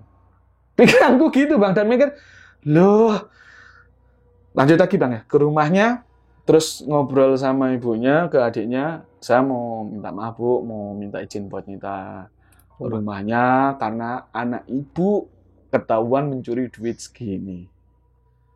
Ibunya langsung kaget, Bang. Langsung kaget. Setelah aku mau balik, ibunya langsung stroke sebelah kanan, Bang. Langsung hari itu juga. Ya waktu aku masih di situ. Yeah. Dan aku lagi nih, Pak, ibu kenapa? Mbaknya marah-marah karena nganggapnya saya bikin orang sakit, bikin orang ini kok ngasih berita jelek tiba-tiba, kenapa lo? Kan maksudku di sini nagih. Yeah. Ini udah ada buktinya lo. Toko-toko itu semua sudah bayar, Bang. Bahkan yang subsale yang ngambil 300-400 juta itu udah bayar. Dan lucu gobloknya adalah toko-toko itu nggak bayarnya ke kita, bayarnya ke sales. Iya. Dan kita selalu di faktur itu selalu kita tulisin harap bayar langsung ke rekening ini. Jangan bayar ke sales. Tapi tetap aja Dia bayar ke sales. Oh iya, paham. itu langsung bang. Terus saya minta ini tanggung jawabnya gimana? Diusir saya bang. Diusir. Ya sudah karena ngelihat kondisi ibunya kayak gitu. Saya bilang ke adiknya tolong ya mas. Maaf mbak. Masnya suruh ke kantor tolong diselesaikan secepatnya. Karena ini bukan duit kecil, ini 400 juta. Di hari itu dia kemana tuh, Mas? Gak tahu. Nggak tahu? Nggak tahu. Nggak ada di kantor? Besoknya, dia ke kantor seakan-akan dia yang paling benar, Bang. Besoknya, dia lanjut ke kantor dengan perasaan yang, kamu itu kok malah bikin ibuku sakit kayak gini-gini. Dia dengan santainya, meso, jancuk, owner goblok ini. Saya waktu itu kebetulan lagi di gudang. Nggak tahu, karena waktu itu nge-cek mana barang yang dibutuhkan sama toko di Tenggilis sama di Rungkut waktu itu, Bang. Si ini kesini, Pak. Itu ke depan, Pak. Marah-marah. Tak samperin. Maksudmu apa marah-marah gitu, Mas? Sampai tuh nggak ada hati ya, gini. Kok aku bilang gitu. 400, duitku tuh 400 juta itu mbok bawa. Mana duitnya sekarang? Tak ganti, Pak. Berapa sih 400? Tak ganti. Mana yang mau ganti? Apa jaminanmu 400 juta itu? Aku bilang gitu. Ya nanti, Pak. Kak gini. Loh, nggak mau nanti. Sekarang. Loh, ibu saya sakit ini gimana? Loh, ibumu tak rawat, 400 juta bayaran. Ayo, mau tak? Ayo, tak gituin sama aku. Kalau di Surabaya itu kan ibaratnya yang menang gedrak duluan yang menang lah, Bang. Nggak salahnya gitu. Maksudnya kayak nganu duluan lah. Oh, tiba-tiba, nggak bisa gitu, Pak. Nggak bisa gitu. Ini saya harus ngumpulan orderan. Loh, toko-toko wes bayar kok. Toko-toko udah bayar. Mana duitnya di kamu kok? Aku bilang gitu. Ya nggak bisa gitu, Pak. Ini saya ngumpulin gimana? Kamu sekarang loh mau gaji dari mana? Kamu tak pecat kok. Saya bilang gitu, Bang. Padahal kenyataannya belum ya waktu itu ya. Kamu udah tak pecat kok, kamu udah nyolong kok, aku gitu. Loh enggak bisa, gini Pak, saya bawa ke polisi aja tapi duitnya nggak tak bayar ya. Gitu Bang. Saya bilang Bang, 400 juta enggak sebanding sama kamu Mas, nilaimu lo cuman berapa. Ginjalmu lo jualan, tak gituin Bang. Iya. Ginjalmu jualan udah 200 juta bayarin utangmu ke sini. Tapi setelah itu dia langsung ngacir aja Bang. Ngacir nggak tahu kemana, terus tak uber, tak kejar, tak sampai ke rumahnya, dia sudah nggak ada di rumah. Tapi waktu itu kondisinya di rumah cuma ada adiknya, ibunya di rumah sakit. Dan aku mikir, Mbak ini gimana? Tadi Mas sampean datang ke kantor, marah-marah, jelekkan saya, omong-omong kotor, dan sebagainya, tapi kok dia hilang tiba-tiba. Aku minta alamat istrinya dong. Karena yang dikasih alamat dia itu rumah ibunya. Oh ini di sini si OM-nya ini bilang, oh yang di rumah ini. Loh sampean tahu Pak? Saya bilang gitu. Loh saya pernah diajak ke sana. Kok enggak bilang? Aku bilang gitu. Ya udah ayo ke sana. Ke sana Bang. Ke sana cross check enggak ada. Saya tanya ke tetangganya itu ngontrak dan ternyata udah jalan berapa hari kemarin itu emang keluarganya itu semua sudah ngusungi itu apa ya? Ngungsiin barangnya semuanya itu buat dibawa keluar, Bang. Udah persiapan dia. Aku gini, lah kok gini sih ya Allah, aku gitu kan Bang. Ini kenapa lagi kan? Saya tanya ke saudara ini gimana mau diproses hukum, gitu kan. Tagihin dulu sampai bisa, baru prosesin hukum. Lek kamu hukum duluan, terus nanti dia nggak bayar, ya dia dalam tanda kutip waktu itu ya Bang, karena aku anggap aja aku orang penjual sosis bakar, mana tahu lah ada pengalaman gitu dulu kan. Ya sudahlah, ditagih terus kayak gitu Bang. Nah terus karyawan itu gimana tuh Mas nasibnya? Kabur nih. Jadi gini Bang, si salesnya itu nanti bakal kejawab 2 bulan lagi. Lah tapi sebelum itu ada kejadian lagi Bang di gudang. Oke. Ini kejadian di mana menurutku aku merasa aneh sebenarnya.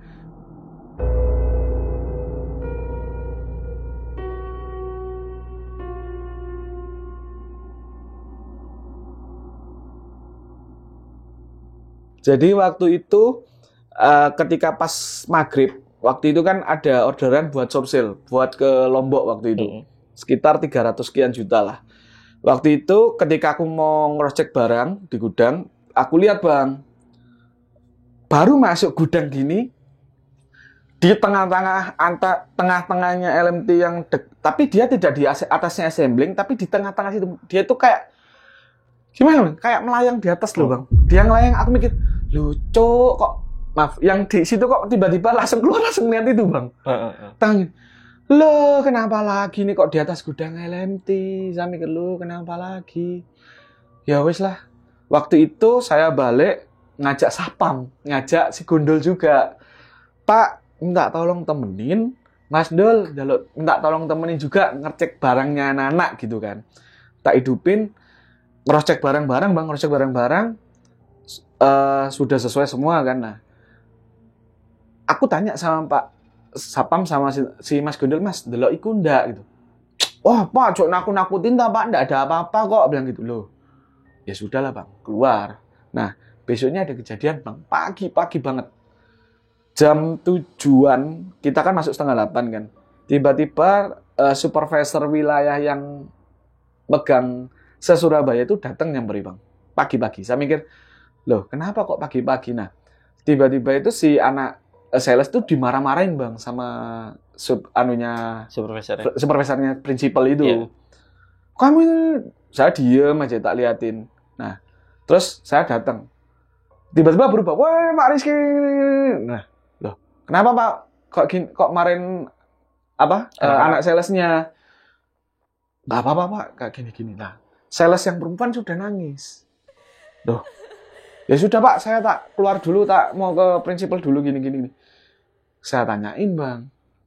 Waktu itu kondisinya adalah kondisi mana LMT saya lagi naik-naiknya Bang. Jadi tanpa soft sale dan lain sebagainya, waktu itu growth organik setiap minggu itu dapat 300 jutaan omsetnya. Saya mikir loh, kita growth naik kok kenapa orangnya marah-marah? Iya. Yang sales yang jawab bilang gini Pak, diceritakan. Kita kan kemarin berhasil ngambil 2 toko besar di wilayah kita yang seharusnya di cover distributor sebelah.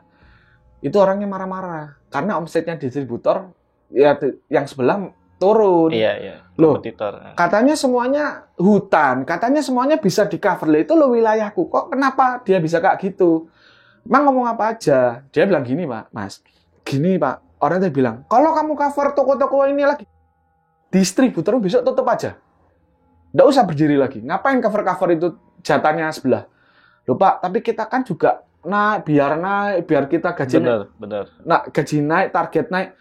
Kamu nggak usah banyak ngomong ya. Ini urusannya prinsipal sama distributor. Kamu nggak usah ikut-ikut. Loh, padahal bang, toko yang di tengah kota sama yang ini tuh yang prospek aku. Terus dari toko yang di dekat kampus negeri itu pernah ikut kerja asuransi dia aku Bang. Kan ada kedekatan kan. Akhirnya mau ngambil ke distributorku Bang. Dulu yang growth-ku itu omset cuma 200 juta, 250 per week. Tiba-tiba naik 300-an. Bahkan pernah Bang, growth itu sampai 460 juta seminggu. Okay. Tanpa omset buang ke luar kota gitu loh. Paham. Nah, kok kayak gini mainnya. Saya sempat punya seudon, apa dia dibayar sama distributor sebelah? Iya. Pikiran jelekku di situ Bang, karena sampai segitunya. Nah, lanjut lagi Bang, ini kejadian seminggu kemudian. Jadi, waktu sore hari, waktu itu saya lagi mau balik pulang Bang. Tiba-tiba saya ngecek ke belakang.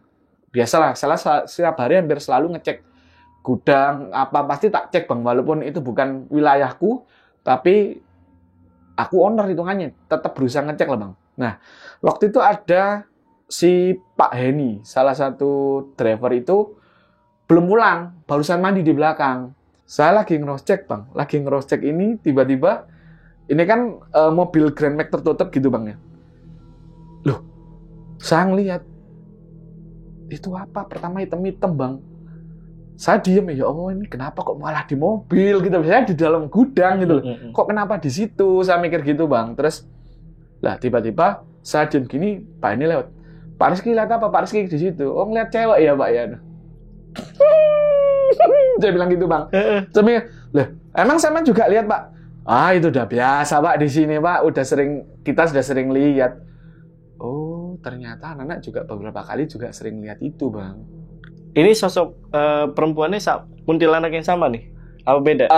Kalau saya ngelihatnya sih sama, Bang. Sama ya? Sama. Cuman saya tanya Milo, Pak ini sering lihat itu di mana ya? Dalam gudangnya Bapak itu sering juga. Saya mikir, oh ternyata beberapa anak tahu, mungkin tidak bercerita, Bang. Iya. Tidak ngomong kayak gitu. Lanjut lagi ya, Bang. Ini kejadian aku lupa, entah 3 hari entah 4 hari setelah ya, lupa. 3-4 hari setelah ini kejadian di belakang yang akhirnya memutuskan saya untuk memasang CCTV, Bang. Sebelumnya itu enggak pernah masang. Jujur waktu itu kita pingin masang CCTV masih bingung ini gimana. Akhirnya ada kejadian di belakang yang apa ya, bisa dibilang itu aneh seanehnya. Jadi ini kan tumpuan yang barang-barang expired, Bang. Expired. Jadi aku lihat gini, Bang. Dari yang tumpuannya buat tangan gitu, Bang. Lotion. Ya, lotion buat tangan. Yang expired, yang mendekati expired kan udah di belakang, Bang. Kurang berapa hari kan. Itu tiba-tiba kondisinya itu pindah, Bang. Bener-bener pindah. Saya pertama nggak tanya, ini ada yang pindah tak barangnya? Aku tanya gitu. Nggak ada, Pak. Nana nggak ada yang ngecek. Loh, nggak mungkin. Ini di sini loh tempatnya. Nggak mungkin di situ. Nggak ada, Pak. Itu beneran nggak ada yang ke gudang. Jadi kondisinya, Bang, tumpuan barang-barang itu pada jatuh ke bawah. Saya mikir, apakah ini angin ataukah apa? Saya nggak tahu. Cuman logikaku waktu itu berpikir adalah, kok bisa stapel itu rapet loh. Nggak mungkin jatuh kalau kena angin. Kok bisa ambruk semua, Bang? Begitu berat kan? Betul. Berat. Akhirnya minggu depannya waktu itu ada kenalanku Mas Ari masang CCTV, Bang. Dan CCTV itu sekaligus aku untuk masang hidden kamera ya tempat-tempat anak biar nggak tahu sama di dalam mobil. Jadi kan banyak selentingan itu akhirnya saya memutuskan untuk CCTV yang dalam mobil, CCTV yang hidden juga yang di gudang itu tak pasang, Bang. Waktu itu ada kejadian yang dialami sama yang masang CCTV, Bang. Apa tuh? Jadi kejadiannya itu waktu itu kan masang hari Minggu. Jadi itu masangnya 2 minggu, Bang. Jadi minggu pertama itu yang pas hari Minggunya dia masang jam 11 siang. Saya ditelepon sama Mas Ari. Ki, kamu ke gudangmu, Bo? Loh, kenapa Mas Ari? Yang masang CCTV hampir jatuh dari tangga. Setinggi itu jatuh. Mikirku gitu, Bang. Mbak, ke gudang. Loh, Pak, kenapa? Tiba-tiba dia datang tuh depannya kantor, Bang. Ada yang rokokan, gini-gini. Duh, Mas, gudangmu, Mas. Gudangmu, Mas. Loh, kenapa? Temenin aku, Mas. Dia lagi masang itu. Saya, Pak, tak temenin, tak belikan minum, Bang. Maksudnya biar tenang dulu.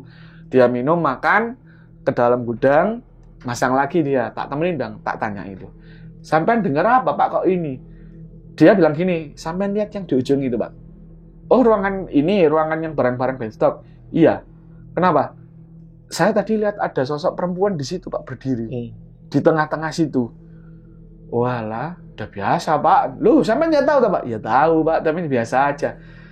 Terus, kenapa sampai yang bikin takut? Masalahnya, Pak, ketika saya lihat kanan, nggak ada, dia sudah di bawah tangga saya, Pak. Dia bilang, sudah di bawah tangga saya. Dah, terus, ya saya takut, Pak. Saya dari mau turun-turun, dia loncat, Bang. Kakinya tuh yang sininya sempat agak kepelecok situ, Bang. Sininya. Dia mikir, lah terus gimana? Nah makanya saya di depan, Pak. Saya lihat sampai depan kan saya kan gini-gini toh, Pak. Ya saya habis jatuh itu. Saya telepon Mas Ari sudah telepon sampean gitu katanya. Sendiri dia? Sendirian, Bang, minggu-minggu itu. Nggak ada orang. Nggak ada. Iya. Dia sendirian tuh. Lah terus apa lagi, Pak? Ya itu sih, Mas. Pertamanya tapi banyak anak kecil ya. Loh kok bisa banyak kecil? Lah saya lagi bongkar, tiba-tiba saya dilempari kerikil. Kecil-kecil gitu. Terus ketika saya mau ngambil kabelnya yang CCTV itu, ketika mau ngambil kayak ditarik-tarik gitu. Loh sampean nggak takut gitu loh, Pak? Ya takut, Mas, lebih takut yang tiba-tiba di bawah saya itu bilang gitu. Wah. Ya udah, Bang, itu minggu pertama, Bang.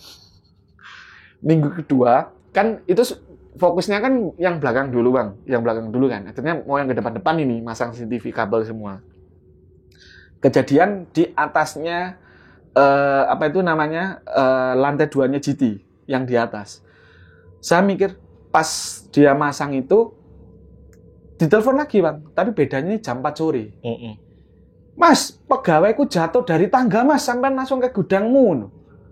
Apalagi ya Allah. Datang saya bilang ke gudang. Saya datang ke gudang, kenapa pak? Di depan pak, di depan bang tiba-tiba sini ada bonyok. Sini udah bonyok, kakinya sini sudah minta tolong untuk mak depan apa warung itu udah dikasih betadin semua bang, sininya. Kenapa pak? Terakhir ya mas, aku masang di gudang sampai nggak mau masang lagi aku di sini mas.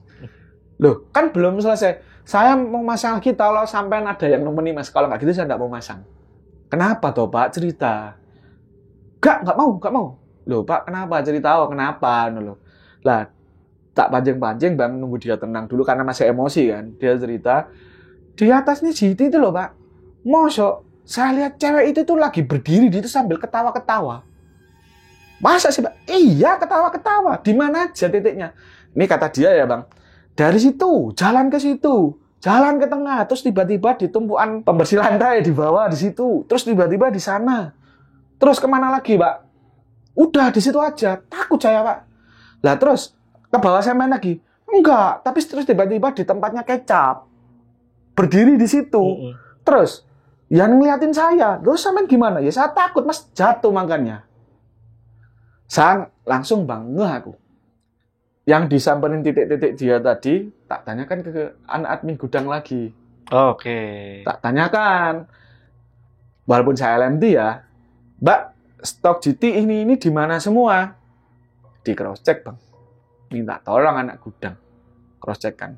Minus 32 juta. Dan baru di itu ya. Lagi tapi CCTV belum hidup bang, kan masih pasang kabel-kabelnya dulu. Enggak, maksudnya habis direvitalisasi ya? Iya. Tadi ya? Iya. 32 juta hilang, dan hilangnya itu hampir sama kasus yang 400 juta. Jadi beliaunya itu mainnya adalah, fakturnya itu difotokopi. Difotokopi dengan teknik, kayak orang sablon gitu bang. Ditempel jadi kelihatan kayak asli dan ditekuk-tekuk. Jadi plek ketiplek sama kayak faktur yang asli. Nggak ada bedanya sama sekali. Dan itu permainannya adalah, yaitu tadi, bedanya kalau ini lebih frontal. Frontalnya itu langsung duitnya dibawa lari ngilang. Dan dia 32 juta itu hanya menjaminkan motor Vega R tahun 2008. Ini yang main siapa kalau yang ini? Salesnya City. Ketahuannya di situ karena kondisi barang-barang itu yang nggak ada. Faktur-faktur itu di cross check semua bang. Totalnya ada 160-an faktur, aku ingat banget. Dicek ke toko-toko itu semua, faktur-faktur yang itu ternyata sudah bayar semua. 32 juta total. Tapi bayarnya langsung ke sales lagi ya? 32 juta dan salesnya hanya menjaminkan motor VGR-nya dia. Terus aku mikir lah, ini enggak sebanding 32 juta. CBR-mu aja yang tak sita. Lumayan tak buat tak pakai, kan ganteng merah gitu. Modifan lagi.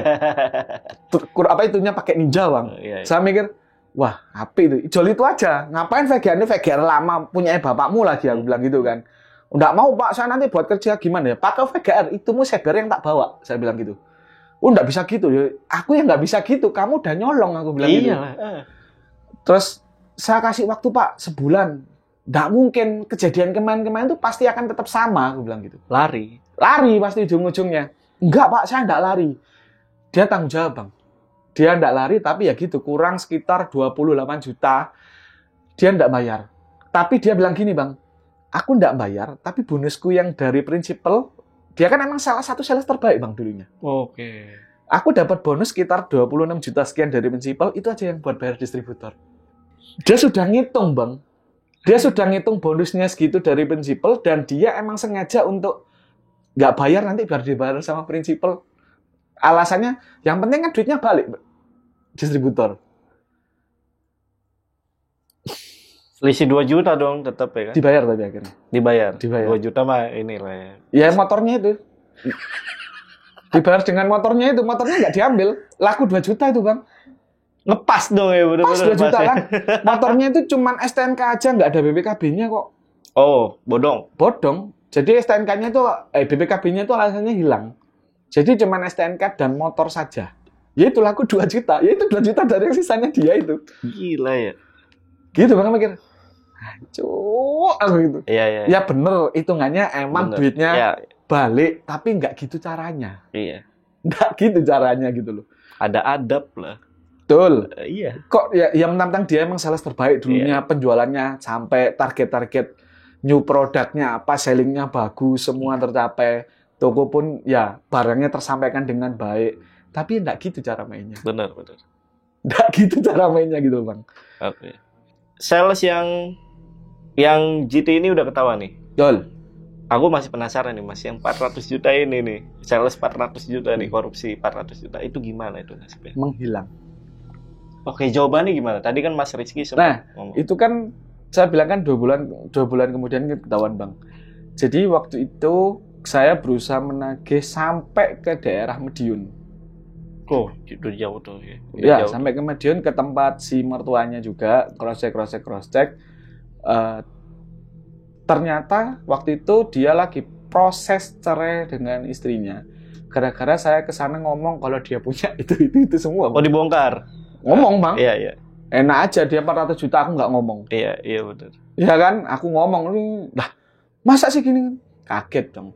Padahal setahu saya, Bang, kalau ngelihat keluarganya itu, maaf bukan judging atau apa, tapi termasuk keluarga yang sangat syar'i banget. Yang benar-benar tertutup rapi semuanya itu sangat-sangat kayak gitu semua. Agamis banget. Dan saya mikir, loh itu lo tahu agama. Dan di sisi lain beliaunya juga ternyata itu dulunya itu sering kataman Quran juga. Saya mikir, aduh saya mau judging tapi kok ya kita sesama umat muslim. Tapi ya masa dengan seandainya itu bilang, lah kan kamu sudah kaya, aku ngambil di segini nggak apa-apa dong. Gitu. Itu saya mikir, nggak gitu cara mainnya. Dan ngerasain tuh kalau ngambil duit ke gitu pikirannya, loh ownernya udah kaya kok diambil duitnya ya nggak apa-apa dong. Ya nggak gitu. Itu udah bener-bener yang saya ngerasa kayak, loh kok gitu cara mainnya gitu. Iya. Dan waktu itu bener-bener yang aku merasanya kayak ngerasa nggak apa ya. Yang kaya kan bukan kita. Kita itu kan hanya membantu menjalankan, jangan sampai ini tutup dan jangan sampai ini merugi. Iya. Karena banyak apa ya, karyawan atau orang-orang yang juga bergantung hidupnya di situ gitu. Betul. Ya. Betul. Dan di situ saya merasa gini, Bang. Kok iya tega tuh, mereka bisa dengan sana itu ngambil itu, tapi mereka seakan-akan ya sudahlah owner kaya kok. Tuh, Bang. Karena biasanya orang-orang seperti itu nggak mikir bahwa owner tersebut juga kan ngebangun perusahaan itu dengan susah payah juga loh, perjalanan panjang segala macam. Betul. Dan waktu itu kan itu berdiri 2016 kan, Bang. Mulainya pun dengan waktu itu pertama buka di daerah Keputih, aku inget banget, itu dari satu toko depan dulu, geser sebelahnya, sebelah-sebelahnya, gangnya. Sampai total kita punya toko itu sekitar GT-nya itu aja 2.600 toko. Wow. LMT-nya itu cuma 112 toko. Kebayang sih distributor sebesar apa. Pokoknya seminggu itu omset 1M. Seminggu 1M. Gabung loh ya, GT LMT ya. Iya. Gabung targetnya itu 1M. 1M kadang 1M2, 1,1 segitu. Tapi kalau usaha gini tuh jangan dibayangkan untungnya banyak. Oh no! Iya, untung itu kan omset ya. Untung tuh cuma 3,75%, Bang. Untuk Surabaya. Karena kita kepotong harus gaji UMR. Iya. Satu. Kedua, operasional segala macam. Operasional semua macam jauh lebih mahal. Iya. Kalau di daerah enak. Gaji UMR cuma 2 sekian. Kita gaji, boleh percaya boleh enggak nih, Bang? Di Surabaya distributor ada 3 termasuk aku. Gaji terbesar nih, sales, gudang, kiriman terbesar di aku, Bang. Saya waktu itu berpikiran, kita ngasih gaji yang layak biar mereka juga mau kerja maksimal, kerja cepat. Betul. Pada kenyataannya tidak. Pada kenyataannya mereka selalu bilang, ownernya itu nggak tahu apa-apa, goblok ownernya itu. Kita yang di lapangan, kita nih. Selalu pikirnya gitu, Bang. Padahal pada kenyataannya waktu itu saya sering turun ke jalan. Saya selalu ngerosekin toko-toko pas waktu saya jadi supervisornya GT, Bang. Sampai tahu yang anak-anak berantem sama toko A di Kedung Asem, tahu siapa yang berantem sama toko B di Kutisari dan sebagainya. Saya tahu semua, Bang. Berarti intinya karyawan yang curang 400 juta itu kabur. Kabur ya Mas ya. Nah, untuk sosok perempuan nih Mas, sosok kuntilanak ya, aku penasaran, ini siapa? Nah, ini Bang, Dan dari mana ya? Nah, latar. Ini ada kejadian Bang, waktu itu kondisinya adalah pas saya jadi operation manager night. Karena waktu itu yang operation manajernya ada sedikit fraud lah. Saya jadi operation manager. Waktu itu kan gini Bang, saya ketika pertama jadi gudang kan taunya cuma gudang. GT taunya cuma GT, LMT taunya cuma LMT LMT dulu terus GT kan. GT kan akhirnya tahu semuanya.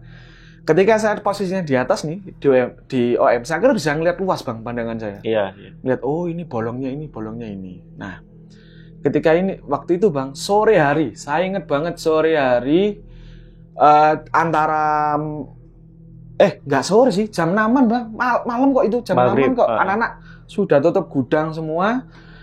Waktu itu gudang itu kondisinya sudah ditutup. Saya mikir Bang, waktu itu ketika kondisi saya sudah di atas, saya ngelihat ini di bawah apa lagi yang perlu dibenahi ya waktu itu ya. Waktu itu saya ngecek, minta tolong sama Mas Gundul, Mas kan temenin di gudang yuk. Kenapa Pak? Nggak apa-apa Mas, aku pingin ngerenung aja di gudang, kayak gitu. Loh kenapa? Nggak apa-apa Mas, tinggalan aja, aku pokoknya temenin di gudang, aku masuk gudang tinggalan. Saya bilang gitu Bang. Saya masuk ke gudang Bang, ngidupin lampu yang di sisiku aja, di atasku aja, nggak yang sampai ke kiri-kiri, semuanya masih gelap. Saya diem, duduk, saya ngerenung gini Bang, lihat kanan kiri kan, lihat gudang kanan kiri. Ya Allah, usaha sebesar ini kok terlalu banyak minusnya, kok terlalu banyak kecuriannya, masalahnya. Ada masalah dari anak-anak, dari masalah dari atas juga, dari mana kok banyak banget. Saya lagi noleh kanan kiri gini Bang. Tiba-tiba Bang, ya Allah, dari atas tangga ini, yang di LMT kan ada tangga naik ke atas nih Bang. Pertama kalinya, saya ngelihat si sosok perempuan cantik Bang. Cantik banget. Cantik secantik-cantiknya. Pakai baju zaman dulu coklat kayak kemben gitu Bang. Cantik Bang, beneran cantik, rambutnya segini kayak cantik cewek zaman dulu itu loh Bang. Berdiri di situ, dia cuma bilang gini Bang, aduh ya Allah, kamu orang baik, sabar. Nangis aku Bang di situ Bang. Aku jadi ngerasa kayak gimana namanya? Jadi kayak wah, ini toh ternyata yang selama ini ngerasa aku, yang selalu ngasih tahu ini ada kejadian ini ada kejadian ini gitu Bang. Jadi ngerasanya kayak oh ini toh sosokmu, aku bilang gitu Bang. Dan ngerasa terima kasih ya, saya dalam hati ngerasa kayak terima kasih udah dibantuin, udah ngasih tahu kalau semuanya ini terjadi gitu. Iya. Dan ngerasa kayak terima kasih. Terus dia gini Bang, intinya kalimat itu diulangi lagi, kamu orang baik, sabar. Terus kompol aku Bang. Saking tak antara sedih, takut, nangis, ngeliat gitu depan muka, saya sampai ngompol Bang, beneran ngompol. Terus nangis aku Bang di situ Bang, karena manusia itu aja kayak gitu. Tapi kok kenapa yang dari kayak gitu malah yang baik gitu Bang? Paham. Seharusnya kita yang sama-sama manusia itu baik, tapi malah dari kayak gitu yang baik. Iya. Terus setelah itu si Mas Gundul itu datang Bang. Terus dia datang, loh Pak, kenapa Pak kok nangis? Loh Pak, kenapa kok? Loh Pak, celananya Bapak basah. Kok basah ngompol? Mas, aku minta tolong Mas, ambilin jaketku di dalam kantor Mas, minta ambilin kantor Mas.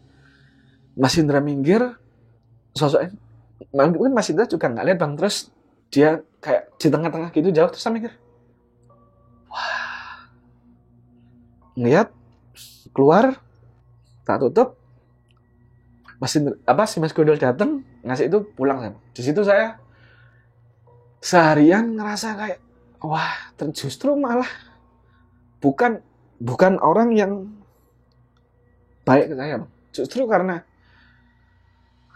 si sosok itu yang baik, nunjukkan ini membongkar semua ya. Dan dia yang ngasih tahu anak-anak rokokan, ngasih tahu anak-anak minum, ngasih tahu botol minum, bahkan baik gitu loh, Bang. Dalam artian dia ngasih tahu gitu, saya udah ngerasa kayak wah, ternyata bukan ya itu tadi, Bang. Iya, paham. Oh, paham perasaan. Dan ini lagi, Bang, waktu itu pulang kan, Bang, renung 3 hari 4 hari setelahnya, hari Sabtu hari Sabtu saya inget banget. Waktu itu anak-anak ini, Bang, lagi kiriman banyak dan sebagainya. Malam hari saya ke sana kan, Bang, di gudang itu berusaha pingin tahu lagi apa sih yang terjadi. Terus tapi nggak ada. Saya pingin ngulang lagi dalam artian mau terima kasih dalam artian yang sudah ngasih tahu Kak gitu-gitu loh, Bang. Ya itu sih, Bang. Kejadian yang menurutku ngerasa kayak semuanya itu kebuka bukan karena saya yang nyari, tapi ada sesuatu hal yang ini ada kejadian gini, ini ada kejadian itu yang seakan-akan kayak buka teka-teki di mana jadi seperti ini gitu loh, Bang. Jadi itu yang bikin saya ngerasa kayak wah, itu pengalaman hidup yang menurutku kok malah bukan dari manusia yang ngasih tahu, tapi malah dari makhluk gaib. Dari makhluk gaib yang saya ngerasa terima kasih, Bang. Iya. Oh, sama satu lagi, Bang. Aku ingat jadwal. Ketika pas dia berusaha ngasih tahu nunjukin deket tuh, dia kayak yang dalam hati saya ngerasa namanya siapa toh atau gimana. Saya tanya, Bang. Waktu itu kebayang di otak saya, kebayang di pikiran itu kayak seakan kayak sebut namanya itu Surti gitu, Bang. Surti. Namanya Surti, bukan maksud bercanda apa-apa, tapi waktu itu yang tak dengar itu namanya emang kayak Surti gitu, Bang. Dan dia tuh ngasih tahu saya pokoknya sudah, yaitu 3 kalimat yang satu kalimat yang diulang 3 kali yang selalu nunjukin ini kak gini gitu, Bang. Itu sih, Bang. Pengalaman yang menurutku aku ngerasa kayak wah, pengalaman seharga 5,7 M yang sangat berat. Iya. Nah, gini, Bang. Setelah kejadian itu tuh selang beberapa bulan kemudian distributor ini akhirnya tutup, Bang. Tutup dalam artian waktu itu karena kondisiku sudah di atas ya, Bang. Saya sudah ngelihat point of view di mana ini bolong dan sebagainya. Daripada ruginya tambah banyak, daripada ini gimana, mending cut off aja. Karena menurutku takutku adalah ketika kondisinya seperti itu akan terus-menerus untuk tambah bolongnya tambah banyak gitu loh, Bang. Iya, paham. Tapi pada kenyataannya waktu itu saya sempat pergantian banyak orang, Bang. Totalnya 49 pegawai tak ganti. Satu hal lagi, Bang. Waktu itu satu hal yang bikin saya sakit hati adalah ketika kondisi distributor itu tutup, mereka bikin grup WhatsApp di mana saya di-invite di situ, dan brengseknya mereka adalah menjelek-jelekkan saya dan keluarga di situ. Dalam tanda kutip mereka ngerasa gembira kalau yore distributornya tutup, ownernya goblok, ownernya gampang dibohongi, yang cowok tukang selingkuh lah, yang cowok brengsek karena kita nggak bisa nyuri lagi lah atau gimana gitu. Dan akhirnya itu yang bikin maaf sebelumnya, istriku dulu pernah hampir ingin menabrakkan diri dari Polda Jatim ke Royal Plaza kecepatan 160, Bang. Hah? Sendiri? Sama saya.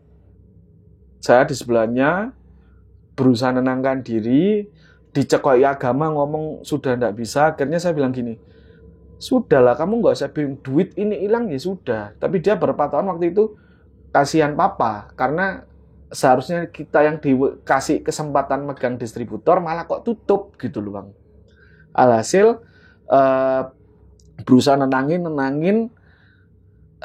hampir mau nyenggol orang di depannya Royal Plaza waktu itu, tapi saya berusaha nenangin dia, stop, mending aku yang nyetir sudah. Enggak, aku pengen, enggak, berhenti. Kalau enggak gitu aku yang loncat dari mobil. Enggak, pelan. Mulai pelan, Bang. Depannya Royal Plaza pas, aku inget banget, Bang. Depan Royal Plaza pas, aku inget banget. Itu akhirnya mulai pelan-pelan berhenti di pinggir jalan dekatnya kebun binatang Surabaya situ. Berhenti. Nanti ketilang, nggak peduli, aku tenangin dulu bawahnya. Daripada nabrak orang. Bener. Tenangin dulu dirimu. Diem dulu sejenak. Masalah duit nanti dipikirin nanti. Tenangin dulu udah. Kamu nggak usah bingung siapa nyolong sama di grup WhatsApp itu, keluar dari grup aja. Loh, aku udah keluar. Iya, tinggal aku yang belum. Aku pengen tahu mereka sampai sejauh apa jelein kita. Oh, sampai sini. Oh, bahkan ada omongan di mana makanya jangan ngeluarin kita, makanya tutup kan distributornya. Bangkrut kan, padahal yang ngomong itu yang mereka yang nyolong. Yang berantem sama toko, yang mereka ada yang sampai berantem sama saya juga ada, adu jotos dalam gudang. Nih, Bang, bekasnya adu jotos sama godong. Bengkok kan? Berantem sama pegawai itu, Bang, dalam gudang. Gila sih. Kebayang sih chaosnya seperti apa sih, apalagi di saat-saat terakhir ya. Di saat terakhir itu chaosnya karena sudah tahu kita itu dalam apa ya, kita berusaha pingin bangun ini tuh buat makan semua orang. Iya, Tapi kok sampai segitu. Bahkan nih, Bang, aku tidak pernah sekalipun semenit pun menunda gaji mereka. Saya selalu mengutamakan, mending aku nggak makan, aku nggak dapat gaji gak bohong, tapi mereka semua dapat gaji dulu. Bahkan pernah, Bang, aku ada di titik di mana, aduh ya Allah, nggak ada duit sepeser pun. Waktu itu beneran, Bang, nggak ada duit sepeser pun. Duit waktu itu buat bayar gaji pegawai. Waktu itu mendekati masa tutup itu, semuanya duit buat gaji pegawai. Nggak ada duit makan sama sekali, Bang. Sama sekali. Bisa sih kita minta orang tua, bisa. Cuman ya mosok. Iya. Apa-apa kita minta orang tua. Iya. Nggak ada duit sebesar pun, Bang. Awal-alam waktu itu tiba-tiba nih, Bang, selisih berapa rumah, anaknya akikoan, kirim makanan. Makan pagi. Siang, maaf sebelumnya bukan doain orang, tapi waktu itu selisih beberapa gang belakang rumah ada yang meninggal. Ngunjungin saya dapat makanan buat makan bareng-bareng. Malamnya pengajian yang dimeninggal dapat makanan buat makan bareng-bareng. Pernah ada di masa di mana 2 hari itu, Bang. Tapi yang hari kedua waktu itu kebetulan karena sudah urgent banget, kita bingung nggak ada duit. Aku bilang istri, wis duit yang di kantor sisa berapa gajiku keluarin. Gak, kalau gitu nggak makan kita. Loh, itu nanti buat bayarin nggak apa-apa. Penting kita buat makan dulu. Nggak puasa dulu, nggak mau aku. Kemarin sudah ketolong loh kita dibantu sama Gusti Allah. Bukan maksud doakan orang, tapi kebetulan aja ada season kayak gitu. Pagi, siang, malam makan dari berkatan orang. Beneran itu, Bang. Gak ada duit sepeser pun. Waktu itu beneran yang di ATM 0, di tempatnya istri 0, saya juga 0 semua. Karena waktu itu utamanya kita mementingkan gaji pegawai dulu, Bang. Iya. Karena saya berpikiran, mending aku nggak makan, tapi orang lain masih bisa makan. Itu sih. Terus waktu itu ya sudah, akhirnya berpedoman ya wis lah. Waktu itu dikeluarin gajinya, baru belanja ke pasar, Bang, besoknya. Nggak besoknya. Hari itu juga jam 10 siang saya ingat banget ke pasar. Telat waktu itu belanja, masak, baru makan pagi itu jam 12 siang setelah masak. Itu, Bang. Jadi kalau misal waktu itu dikiranya kita yang nyolong lah, ownernya nyolong lah, ngambil duit lah, ownernya yang tidak amanah lah, malah. No. Soalnya saya pernah, Bang, ketika proses penutupan itu, Bang, nyamperin beberapa toko, waktu nagih duit buat bayarin semuanya itu, toko-toko itu pada bilang gini, oh tetap ya distributornya kapok ya, makanya jangan mecatin sales, ownernya nyolong. Ownernya nggak ngasih gaji pegawainya. Ownernya nahan bonus ke pegawainya. Padahal nggak pernah, Bang. Saya nahan bonusnya anak-anak kalau dia nyolong, Bang. Wajar. Nyolong.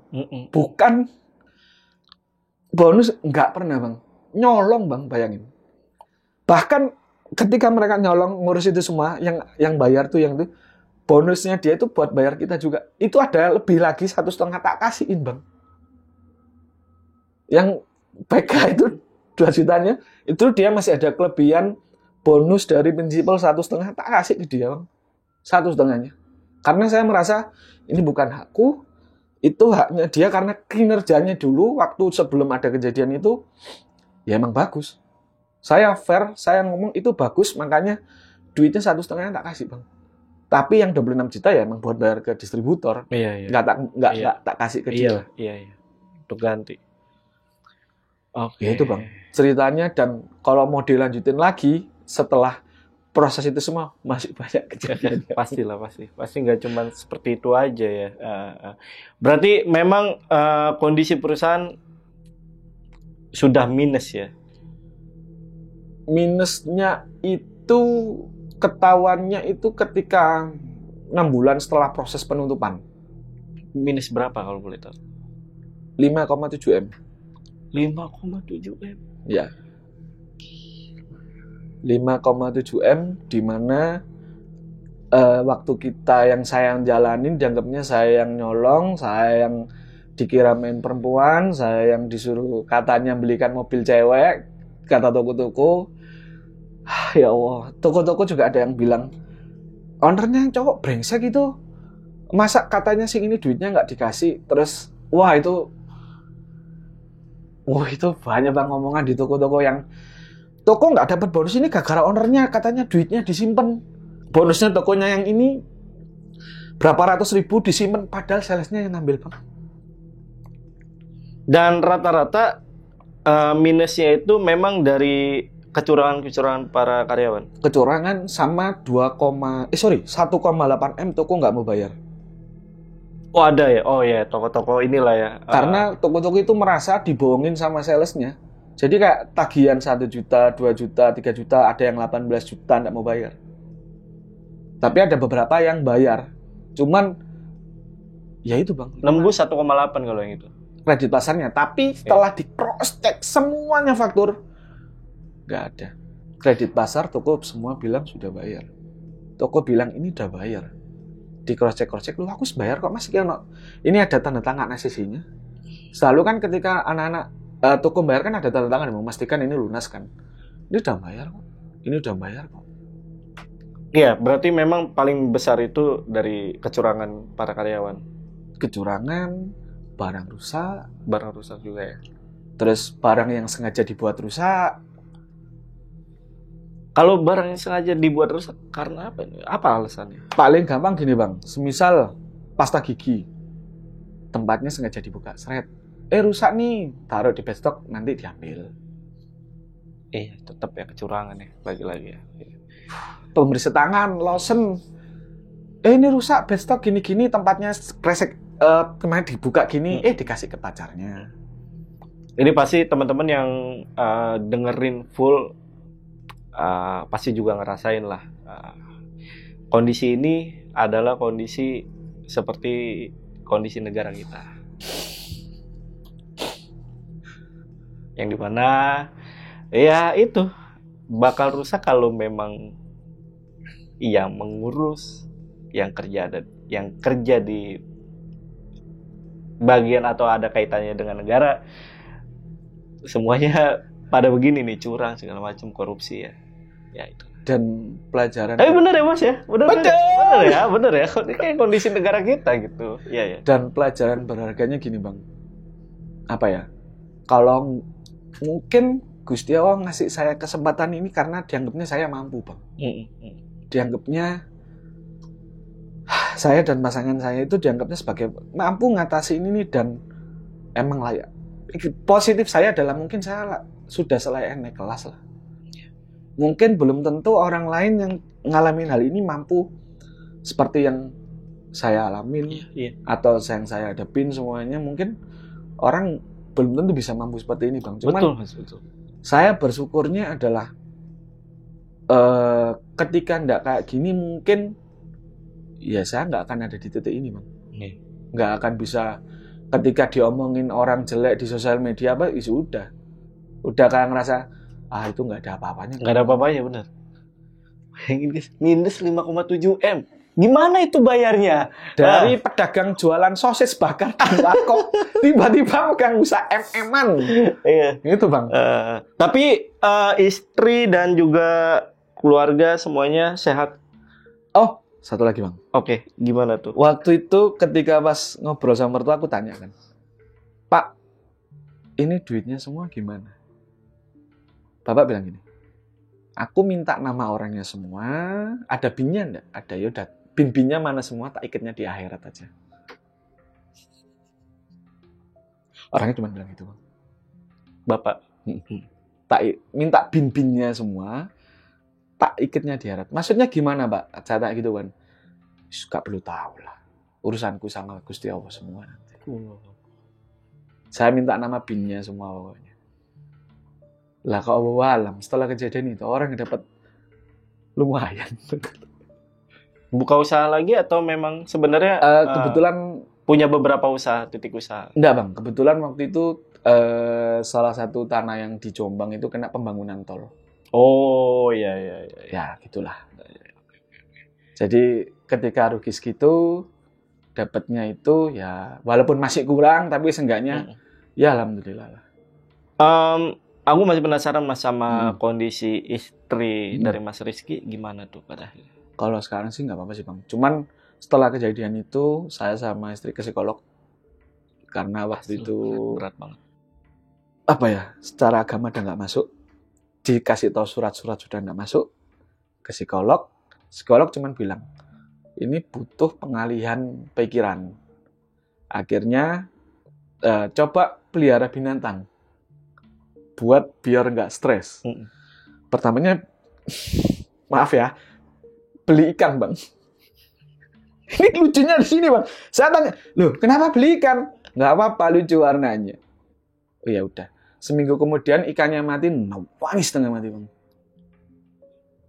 Benar-benar teralihkan, bener. Iya bener. Tapi mati, nangis yang saya nangis. Saya mikir, loh terus gimana ini? Akhirnya kebetulan waktu itu anak kan dari Jakarta Bang, bawa kucing. Lah awal mula dari satu kucing ini sekarang sampai 48 Bang. Banyak. Banyak banget. Apa Mas, kucing apa Mas? Aku juga pelihara kucing. Persia. Lucunya dia dijodohkan sama kucing-kucing yang bagus nggak mau, maunya sama kucing kampung. Kucing, waduh.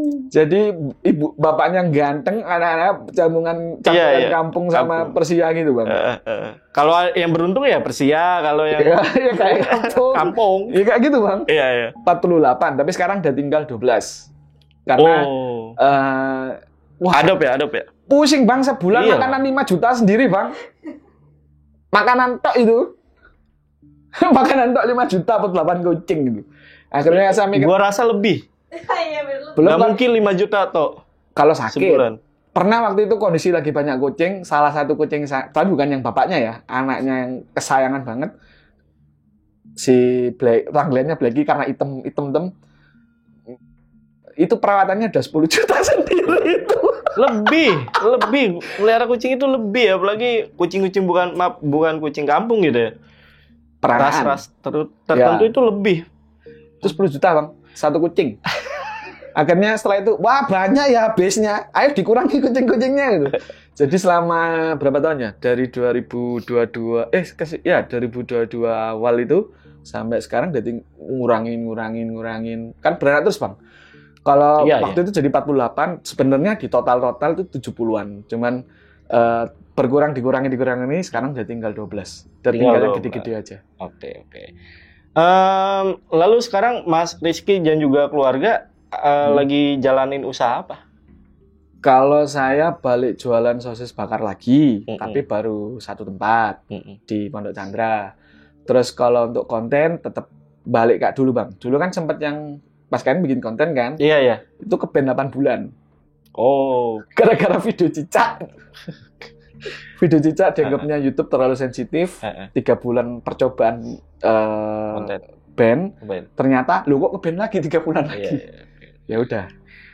Dan kalau mau mampir masih bisa gak tuh ke band sih ya?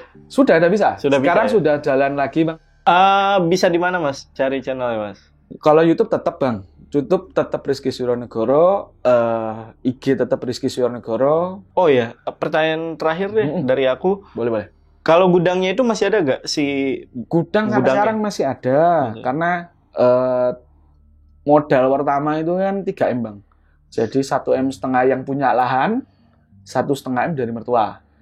Tapi kenapa kok bisa 5,7 M hilang Bang? Karena mertua merasa anaknya yang bertanggung jawab, jadi beliaunya membayar yang kepunya lahan 1,5 M.